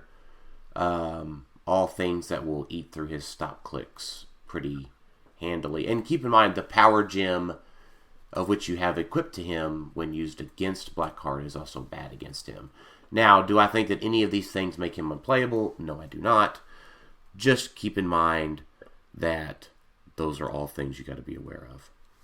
They are. And he's gotten a lot of good things too, right? Obviously, he gets Chthon now. Chthon can sort of help him proc his own, stop click if he needs to get a guy out for a charge or something. Mm-hmm. Why does he have Iron Inquisitor on his side? I know. He had Doom Supreme and Iron Inquisitor on his sideline. I think that's an error. Yeah, maybe he had them on at one point. Yeah. Things I like seeing Tri-Sentinel. I think he's great. I think Pym Pocket Tank is mandatory, like I said. Mm-hmm. No emotional modifier. I don't know what Kale does on this team. I like Kale, but you have a highest base 18. Well, so Kong's a 19, I guess. Tri-Sentinel does have 18 with ESD. Yeah. But he just has average defense values and no real way to buff him up. You have Chthon, but I would probably drop Kale for I'm not even sure what. Maybe it was just the best points. Yeah, it's possible. I mean, I do like Bloodstone on there. Well, I want emotional. I would drop her for emotional modifier and probably Green Lantern with the construct. Or Wendigo? Can't you do Wendigo in this? You could do Wendigo. I don't. Oh, yeah. I'm not a fan of just throwing Wendigos on for the sake of having Wendigos because they just. I do when you got Blackheart who can boop them over and they'll be like, "Hello, that's me, true. That's Wendigo." That's true, but I do, Tyler. I do like the dropping Kale, playing Casey Green Lantern, and the emotional modifier. And a modifier. Yeah. Yeah. Now, Alex, I think that if on this team, if he were to drop anything to fit a Wendigo, you're there with dropping the tank in Crampton. I know Tylor. Yeah, that's true, because he's got 5 points left over. He's got 5 points left over, so... Wow. I mean, Well, you shouldn't have 5 points left over. You should use a nifty barrel or something. Right. Yeah, well, that's true, too. Because he's got the modern points for that, so... Right, and he's also playing the Joker's gas canister, so I don't think that you need Crampton, Jack. Oh, I didn't see that. Well, he's got a Mutt's Tomb, so he's going for the Mutt's Tomb play. Which is never bad to do. He's got so much. Blackheart just is so good. He's so good in silver. The only thing I'd be worried, the only cat thing I'd be worried about, is maybe the Muramasa Blade too, like adding that to the list of things that Dan mentioned, because we did see George Massey play that on a Daredevil. Daredevil's another one. We keep forgetting that Daredevil's just really good too. Like, just having a random Daredevil on this team instead of the tank in Crampton is also just good. Yeah, because you do have 11 points. I don't drop the tank, but I think there's ways to get it on there. I really think that the tank is... I think the tank is a liability. Potentially. I think the tank is, like, busted good. Like, it should have been banned. It's like... It's so it breaks up. I know you could give away 50 points if we do it, but like it breaks apart teams. It's crazy what it does when you drop in, and how good it is to like the defensive shells that are going to be out there. Things like King Killmonger, things like Mastermind, things like Ghost Rider. Then here's a good question. Then why hasn't it been on any of the teams that have placed well or won the past 2 years? In silver? Yeah. Mm-hmm. I don't know. 8 points is a little awkward. I mean, if it's that good... It's 10 points. It's 10 points. If it's as good as you say it is, and I think this is just a random, valid question, then why hasn't it been played? Why is it suddenly so much better this year? I don't think that it is.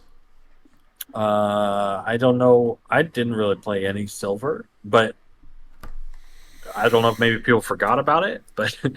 To me, it's insanely good. I couldn't imagine spending a better 10 points than that. But I do like the Joker's gas canister on here.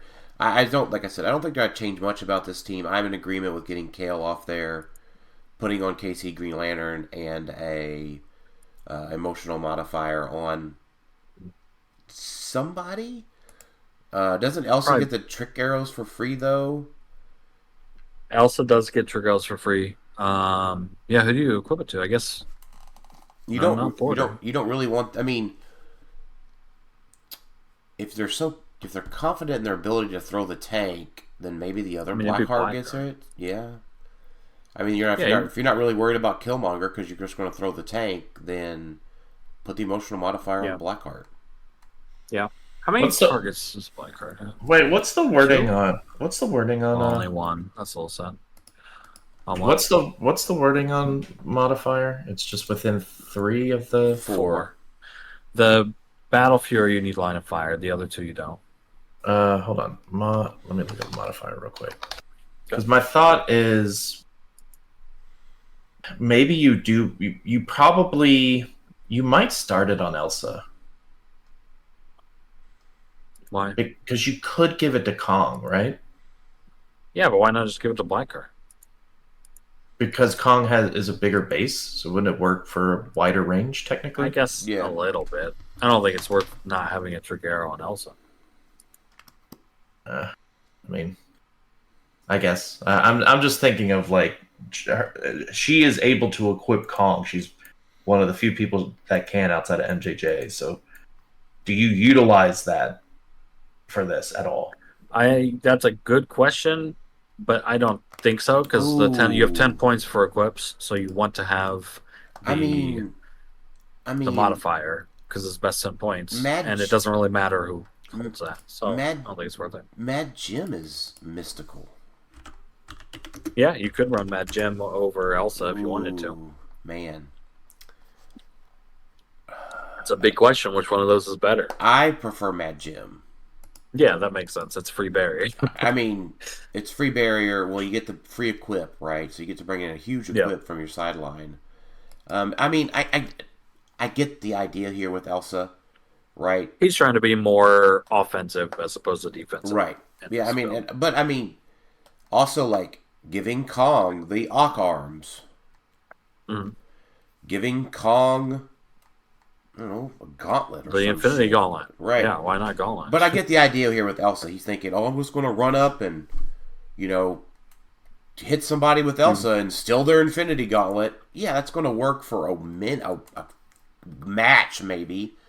No, he's going to run up, free attack Porter, steal his thing, then quake them with the trick arrow, steal somebody else's thing. Right. For 30 points. Seems pretty good. Yeah. I guess it depends on the spin ring, but don't forget spin ring is a solid, potentially a decent counter to Killmonger. So I don't know if I'd be super worried about leaving everybody unequipped. I think you'd be fine equipping the other black card and just having Kong unequipped. Yeah, I agree. Because you could quake, knock people back, and then your black hearts can both go in and attack. I don't know if I'd be playing safe for Killmonger that much, but I don't know. It's a super solid team either way. Yep. All right. Take a look at the next one. That's Illuminati's Silver Age Scientist with Arachnite. He's back, Reginald Barclay. Oh my god, what does that guy do again? He attacks through walls or something? She's a power action. She's an opposing character that's adjacent to elevated or blocking terrain.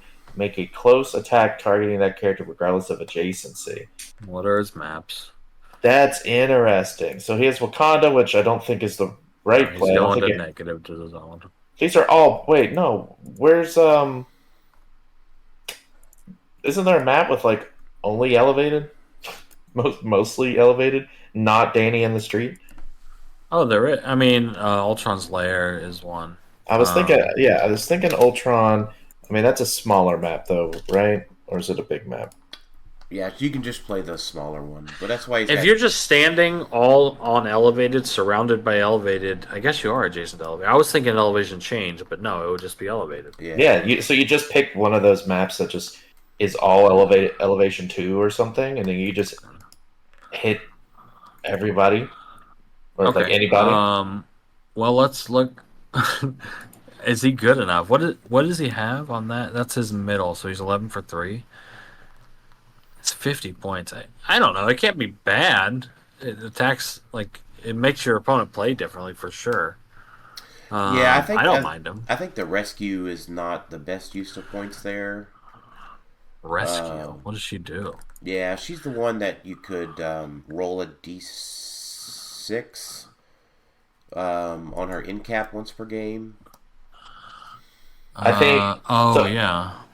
I think you also, if we're going down the list, I would probably drop Blood Axe. I think Soul Sword is almost required on Arachnite because it just makes him very annoying to try to take out. Yeah, definitely Soul Sword. I would agree with that. I like the Reginald Barclay idea. I personally do like the Blood Axe there. Battle Fury exploit Instill Energy keeps him healed up pretty well. He does have stealth to start out with, so it makes him a little bit harder to shoot. And makes him less susceptible to mind control. I didn't realize that's a really good equipment. I don't know if I remember anybody ever playing that. We played it. We played it quite a bit in the old whatever it was called, Pauper format. Pauper. Okay, the only downside I would say, it does take away your hypersonic range capabilities. Yeah, because you'd have because there are instances you might want that. Blood Axe is good. I still agree with Alex though that the Soul Sword is so good on them. It's probably mandatory, but Blood Axe definitely isn't bad. I don't think Rescue is good. Prove me wrong if you want. I think Mr. Oz is crazy good. If you can fit him on any theme team you want to play, he would almost be an auto include for me because it makes TK. your opponent's TK is now 2 squares. Like, that's so strong. Yeah. And his prob is crazy. It's a range of 12, isn't it? 10. Yeah, that's like the whole map on the 10. small map. Yeah, like So I think he's he's gotten way better since the return. I think the only things that I would want to see change on this team is the Rescue and the Reginald.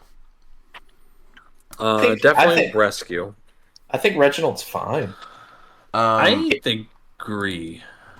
Well, I think for just Rescue and maybe like the Blue Lantern ring, you could just get a Prime Spider-Man. Well, yeah, it'd have to be silver points, right? Yeah.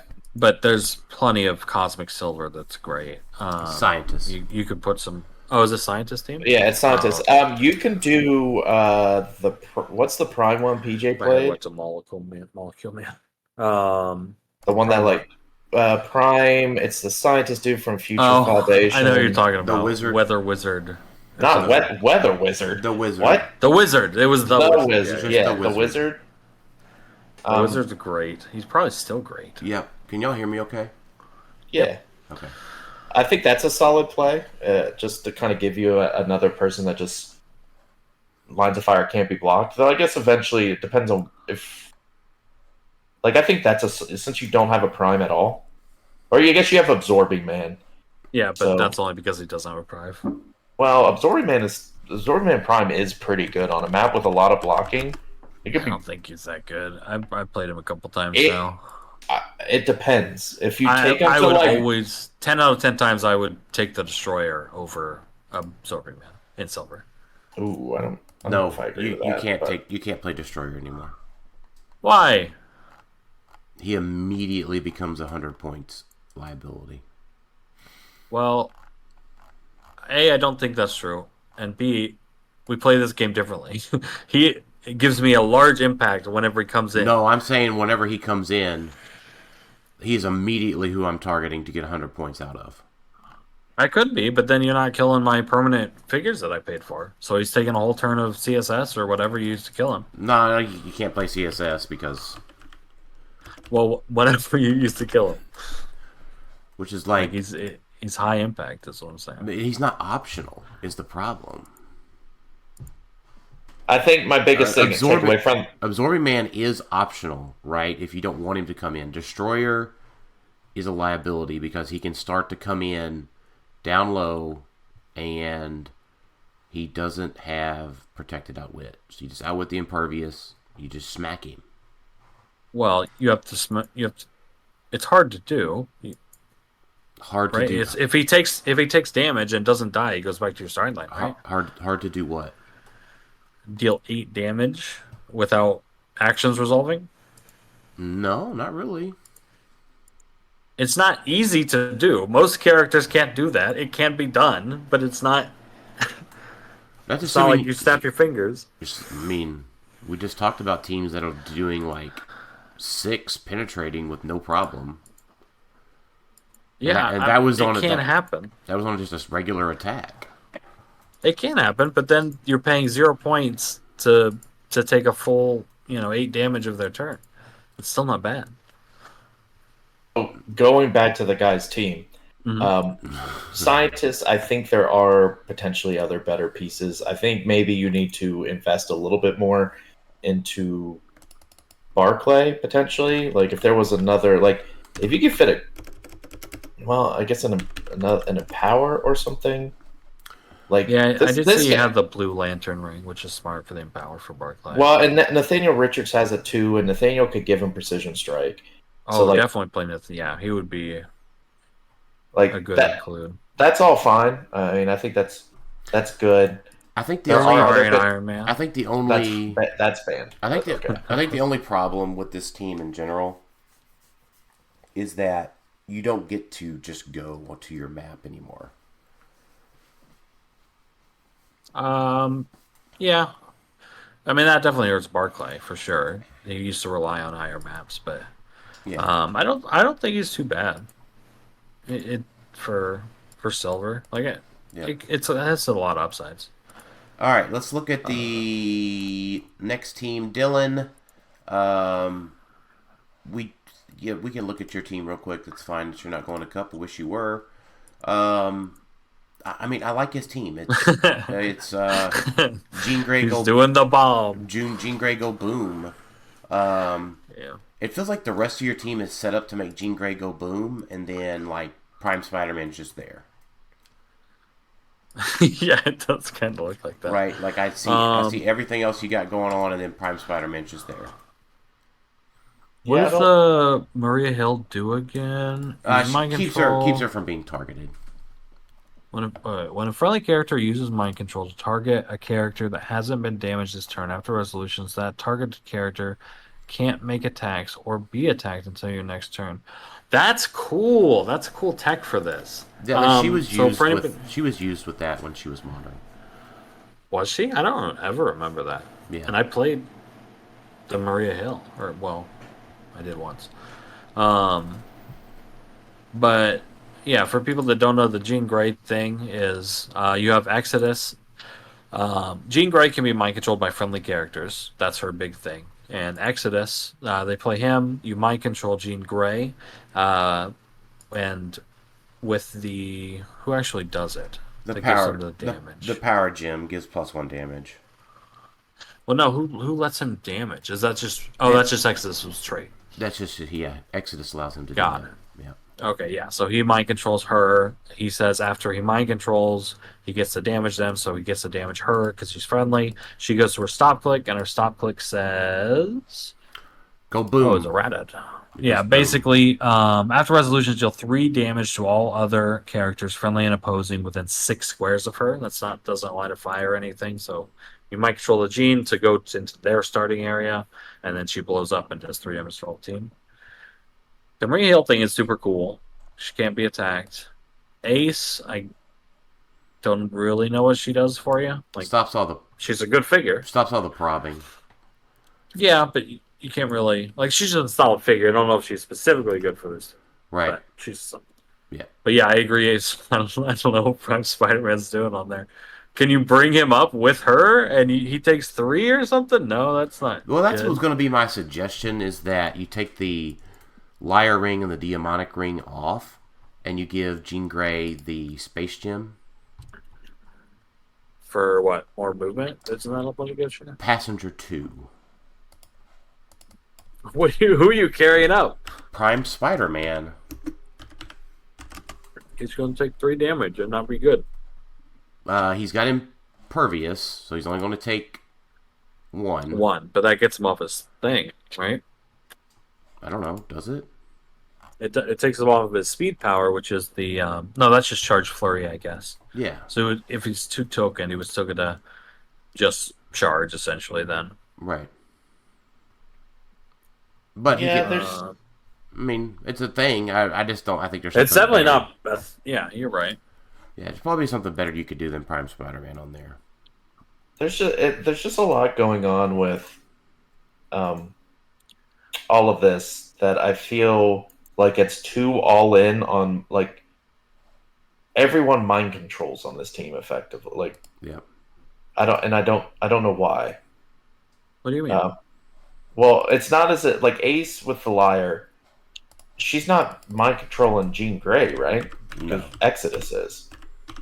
Like the only thing. Could. No, you might have to because you have to mind control her first to move, and then mind control her with Exodus to move further. See, I would almost rather play the Skull, right? Mm-hmm. I don't remember what he does. 40 points from Earth X. Mind control, when the Skull uses it as a range action, he may target one character regardless of range. Still requires line of fire, but can't target other characters. So, like, he at least is, like, on the team, and after Jean blows up, well, can she still be... That's only... You would do him, like, first, before she blows up, since she can't be mind-controlled afterwards. Right. But, like, that gives you another Jean shot. So you could have, like, Maria mind control, move Jean up. The Skull can mind control much further away, and maybe get another attack. But then how's Exodus getting up there to do it? Jean can't attack after Maria Hill mind controls her. After anybody mind controls her. Oh. No, Maria Hill specifically says the character can't attack or be attacked until your next turn. Right. So I'd seen. Then I don't like Maria Hill at all on this. well, it basically makes it so she can't die. So your next turn, you get to pulse wave with her. Okay. It says or be attacked. It's after resolution, so she's there for very specifically keeping her if you're going to go for the blow up. I don't know if the blow up's worth it in that instance, especially since it's not penetrating. It's just 3 damage, so it could be reduced. I like Jean in the concept of, hey, everyone's gonna mind control her, and let's just have her boop around shooting people 11 for 4, and then blow up.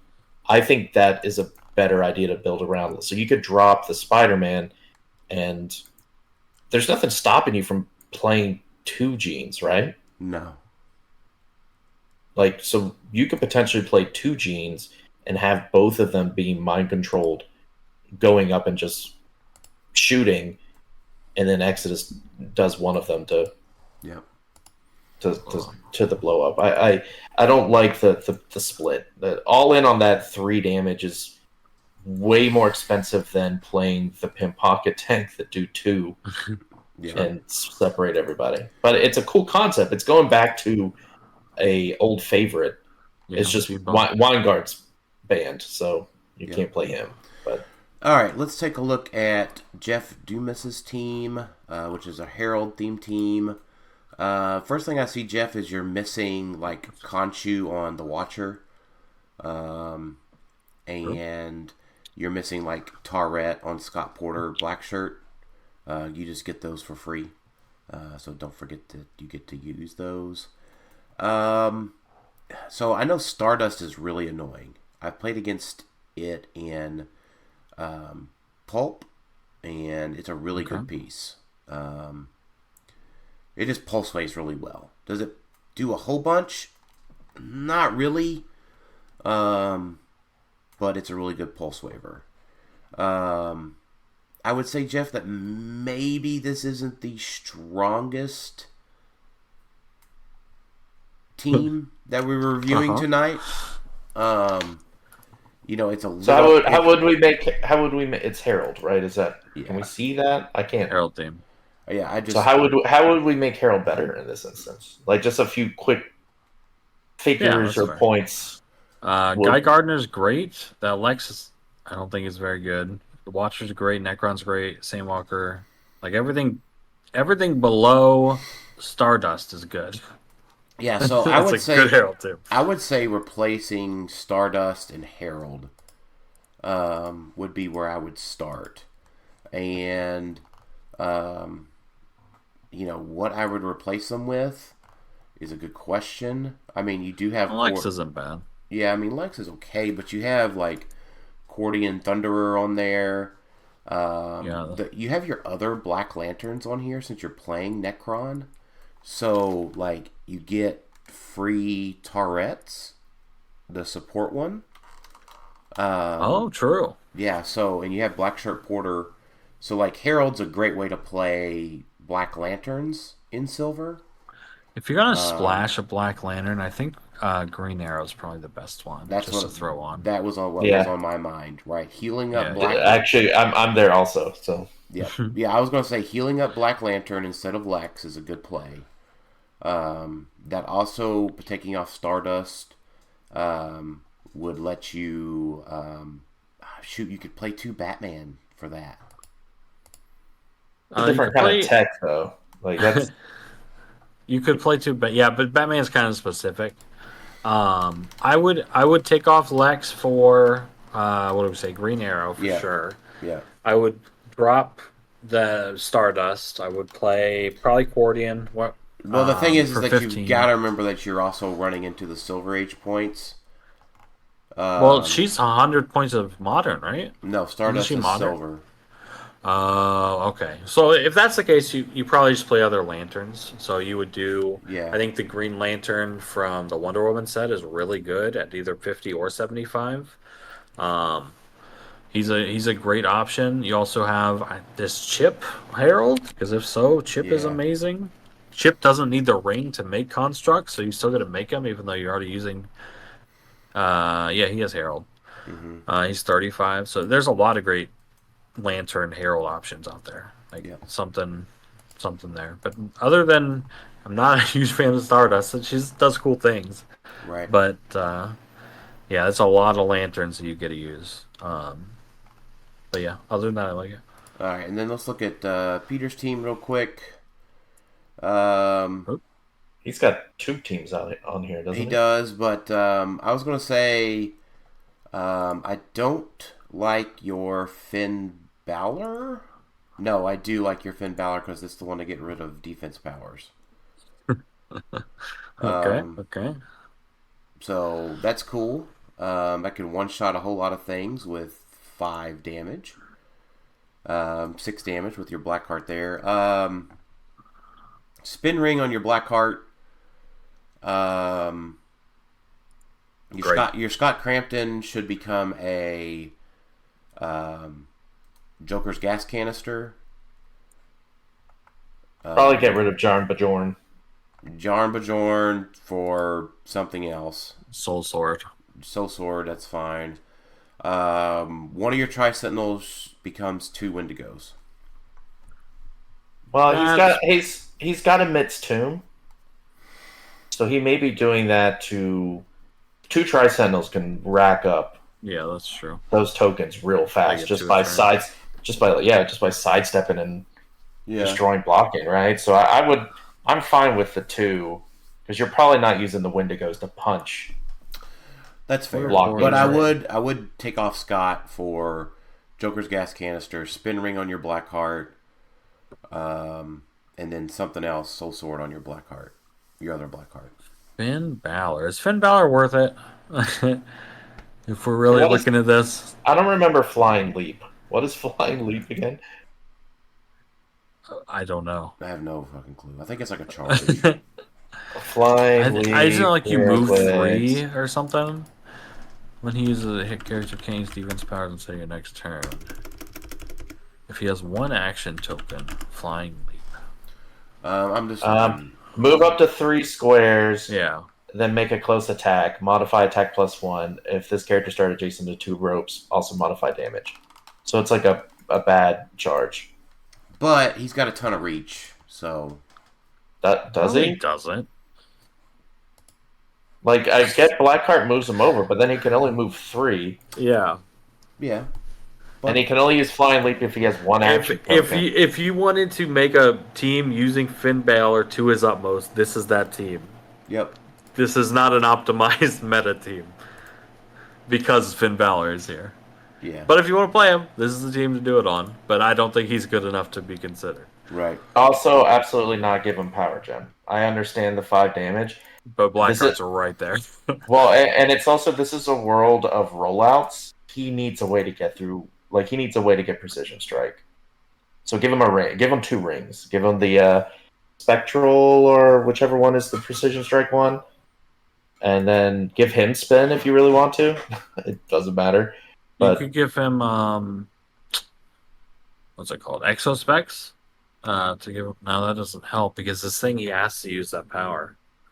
yeah, I would rather give Spectral just to give him Precision Strike because you need him to hit. Yeah. And with all the super senses out there, you can wind up a big hit, whiff on that, and then Finn Balor is a dead Balor. So I would much rather have a couple rings on him and, you know, use some perplexes if you need that extra attack. But he's going to be a 12 attack anyway because he gets the +1 from Flying Leap. So And +1 from Border, so it's 13. Yeah. But All right. if you're really, another thing, if you're really worried about read into the rules of WWE and what is considered ropes. Is it wall? There was things. It's a lot. It's any hindering terrain. So maybe you want what is the smoke cloud ring? Not Zero. Nightbringer. Nightbringer. Maybe Nightbringer on Blackheart instead. Yeah. And then that way, when Finn Balor comes over, he can boop out the 2 hindering markers to give him the 2 ropes that gives him the +1 damage anyway. Yeah, potentially. It's a little bit more finicky, but like, just if you're really determined to play Finn Balor, it's just an idea. All right. And then his Avengers team, I am not a fan of it, but you did forget Ultra Chase Peggy on the sideline. It's Black Leopard, which I like. He has to have Ant-Man, right? Yeah, he has Ant-Man to make him giant. So that's the thing. Black Leopard is very powerful, Black Leopard Prime. Basically, anybody within 6 squares of him and line of fire of him has his stats, and it's 10, 10, 17, 3. So no matter what they're coming at you with all their crazy stats, it doesn't matter. And then he also couples that with Demon in Armor, which is another great defensive piece that's going to be seen play. Which is what his... Yeah, when friendly characters within range are attacked, the attacker cannot positively modify or replace their attack value, which is going to be 10 because of Black Leopard. Well, as long as they're within 6. I think the thing you have to remind yourself of when you play in Silver is that range values are greater than 6. Yeah, for some figures. It's still not most. I feel like a lot of attackers are still from, like, from Modern, or right. They're not as far, ranged heavy. Does he have anything that can reduce that? I know there's some things. I don't think he can fit on an Avengers team, though. Yeah. No. I mean, I do like it. It's just a lot of good stuff put together. The only thing I would probably do, to be honest, is I just don't like... I'm not a fan of Steve Rogers on his own. I feel like he's got to be swapped out. Well, who's he bringing on with him? Oh, is it Black Leopard? Does he not have Avengers? No, he does. Who's he bringing on with Steve Rogers?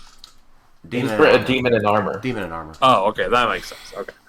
So I don't know. I would rather play the other Captain Americas and just swap some of these people in, like Party Thor and other stuff, and you could save yourself the points on Steve Rogers. It's very complicated, but Steve Rogers at 50 points, just leaving him on the board. For a team that doesn't really use a lot, I mean, I guess not a lot of shield users, like someone who could benefit from shield, because most of these are pulse waving. Yeah. So I would almost rather find a way to get Steve off. To me, Party Thor seems like a miss, and probably Blue Marvel too. There's got to be there's got to be Avengers that are better attackers at those point values than those two. Well, I'll give Party Thor a pass. I think Party Thor is okay. 50 points for that is solid. Like, I know it's... By the way, Tyler, are you clicking a bunch? No. Who's clicking? Who has a really loud mouse? I think we're... Yeah, it was Tylor. Yeah, that was Tylor, yeah. I didn't click! I heard the click. Okay, well, I didn't do it. That's weird. Who's clicking? Who's in here clicking? I don't know. I think Party Thor's fine. I double down on what Tyler said with Blue Marvel. I don't know if he's good enough in regular. I don't think I agree with giving him Darkhold. Because he's only picking 1 power from that. So Prob, Perplex, Outwit. I think you're better off just choosing the other objects that give that. So either put the Conchu on him to get the Prob, or give him Sinestro. Well, you already got Sinestro on Scott Porter. I don't know if I'd spend the 10. I think you could just... I agree with that. I would also... Somebody needs to play... You got to have the power gem on somebody in here. Captain America on the horse. Yeah, or... Horsey Cap with the power gem. Yeah, let's do that. Yeah, I would say, honestly, drop Blue Marvel Darkhold. That frees you 60 points.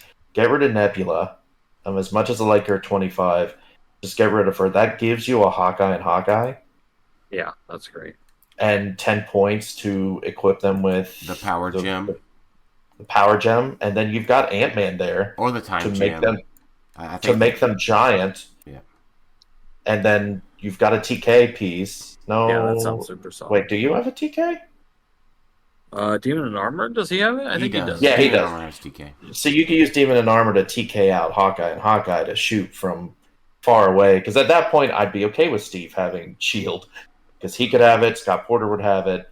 The other caveat, if you're playing Avengers, is maybe if the points work, which they may not, maybe get rid of Nebula and play the super rare Spider-Man to give everyone team player. Yeah, that's always great. And you got good teams to copy here. All right, Yeah, so- let's move on to answering a few of these last questions for tonight. Wesley Robertson asks, my Silver Rock question, is it necessary to build to counter pieces like your boy Thanos? The answer to that is, yeah, you should be playing the emotional modifier on nearly every team in Silver. Yeah. Just because it's good. Not because you're going to counter Thanos, just because you need to be playing the emotional modifier. Or can you build a competitive team that doesn't necessarily counter Thanos and still place well, but play the emotional modifier again? Yep, 10 points for any team. I mean, yeah, you should just be playing that. It solves a lot of problems, and it's just really, really good. Yep. And then Matthew Gronhide says, I know that, I assume he means Team Clixed Off is all about that modern age tournament scene, but isn't it good that HeroClix is becoming more of a multi-game format? I know Jason isn't here to maybe expand on this, but we don't have any problem with more formats in the game. We have a problem with the lack of places and times to play. So I have played... I think Jason does not like Silver. Yeah, he doesn't like Silver, and that's fine. But he does like Pulp, and he likes Modern. So it's not like he doesn't like it at all. The multi-format, that is. So we just want more. Yeah, so, I mean, I agree with that for sure. Yeah, I mean, and Matthew goes on and says, now we just need more of all these formats, Modern included. I mean, we just haven't seen much from the new OP guy yet. We talked to him at Adepticon. We haven't seen the results of the survey yet. So, I mean, I think... Yeah, I think multiple formats is fine as long as it goes... I think the other thing outside of more is also it needs to go longer. Like, I guess I'm thinking, like, you can do ages, kind of like how Rock used to do the different ages, right? Like, these 3 months is restricted format or whatever, right? That's kind of what we're doing a little bit with Silver. The problem is we have dead time after Worlds of, like, 3 months of nothing. So if they did instead, hey, you know what? Here's how we're doing it. We're doing 4 months of, like, hardcore Silver, bunch of events, all of that. Cool. But we need something at the end of the year. We've got 3 months of just there's nothing. And so if something filled that gap, preferably Modern, but I could see it being Silver. I mean, if you're thinking Worlds is done, Modern Championships done, let's bring in the next format. Could be Pulp, could be whatever. It just needs to be continuous. It just needs to be a never-ending and then consistent to where we could say, hey, these 3 months, this is the Pulp age. And we know Modern's right around the board. We still have Modern events at maybe smaller things or at cons, but having ages is, I think, fine. It just needs to be set. It doesn't need to be, like, scattered all over the place and you never know when something's happening. Right. So I think that would be a good way of doing it, but who knows? So Anthony has a huge list of things, which are really good for Silver. Okay. And I think the one thing that I want to talk about, we did talk about the new con exclusives. We'll talk about the schedule and stuff next time with Porter. And we'll talk about Deadpool a bit more. Without knowing the full set list for Deadpool, what is your mulligan strategy? Buy as many as I can to, like, pull a good team? You only mulligan twice. Yeah, so, I mean, we didn't get to mulligan at all last year with Avengers 60. With the Spider-Man, Venom, and Carnage, I spent $120 on mulligans to finally pull something worth a crap. And then I got top 8, so that was worth it. I think, going into Deadpool, you just look at your boosters and just see if you pull some big awesome. not a big bad or necessarily, but you just wait till you pull something really awesome. Yeah, I agree. Like it's pretty self-explanatory. You need a good attacker, you need TK, and you need Prob and Seal. If you don't get those, probably mulligan. Yeah. Or you just mulligan as much as you can because you want to buy the set early. Either of those are valid. Yep, agreed. Yeah, the key thing is we won't know all of the every figure. Right, that's what he's wondering. But... Right, so you're really going to be. You have to make quick decisions, and you can make a bad decision because there are going to be limitations. Obviously, there's not a infinite amount of Deadpool boosters, right? So yeah, I think they set the limit of 2 mulligans, and that's barring they have enough product. Right. So. That's all I had to say about that. Okay. True. All right. Then Barnes Table, we're going to answer some more of your questions on the next show. And I think that is it. Okay. Cool. Final thoughts, Alex? I hope we see. Theoretically, there's this Hellfire Gala Avengers that's supposed to be coming out next week, and we haven't heard anything. We'll see. But it has a date in the solicits, and usually when something has a date in the solicits, that's true. It means it's actually in the warehouse. It's actually coming. So we'll see. It's not on the WizKids website. And I remember asking them about it, and they told me, hello. I asked them, are you planning on selling the Hellfire Gala set on the WizKids store? They said, hello, it won't be available online for a while. So I don't know what that means. I guess it's just an in-store purchase. But as someone who loves Avengers, I'm hoping we see something about it soon. Yeah. And maybe it'll sneak in and somehow be legal for Rock, but who knows? Fair. Tylor. Yep. My final thoughts. Yep. Yep. I'm super excited for the Porter event. The live stream got me real hyped. All the pricing is great. As good as Worlds, at least I would say. So very, very excited. I need to start practicing my silver team, but yeah, that's me. Okay. All right, my final thoughts, looking forward to seeing some of y'all in Columbus this upcoming weekend. And looking forward to playing some silver here in a couple weeks. And thanks everybody for listening to Clixed Off today, and we'll talk to y'all next time. See ya. See ya.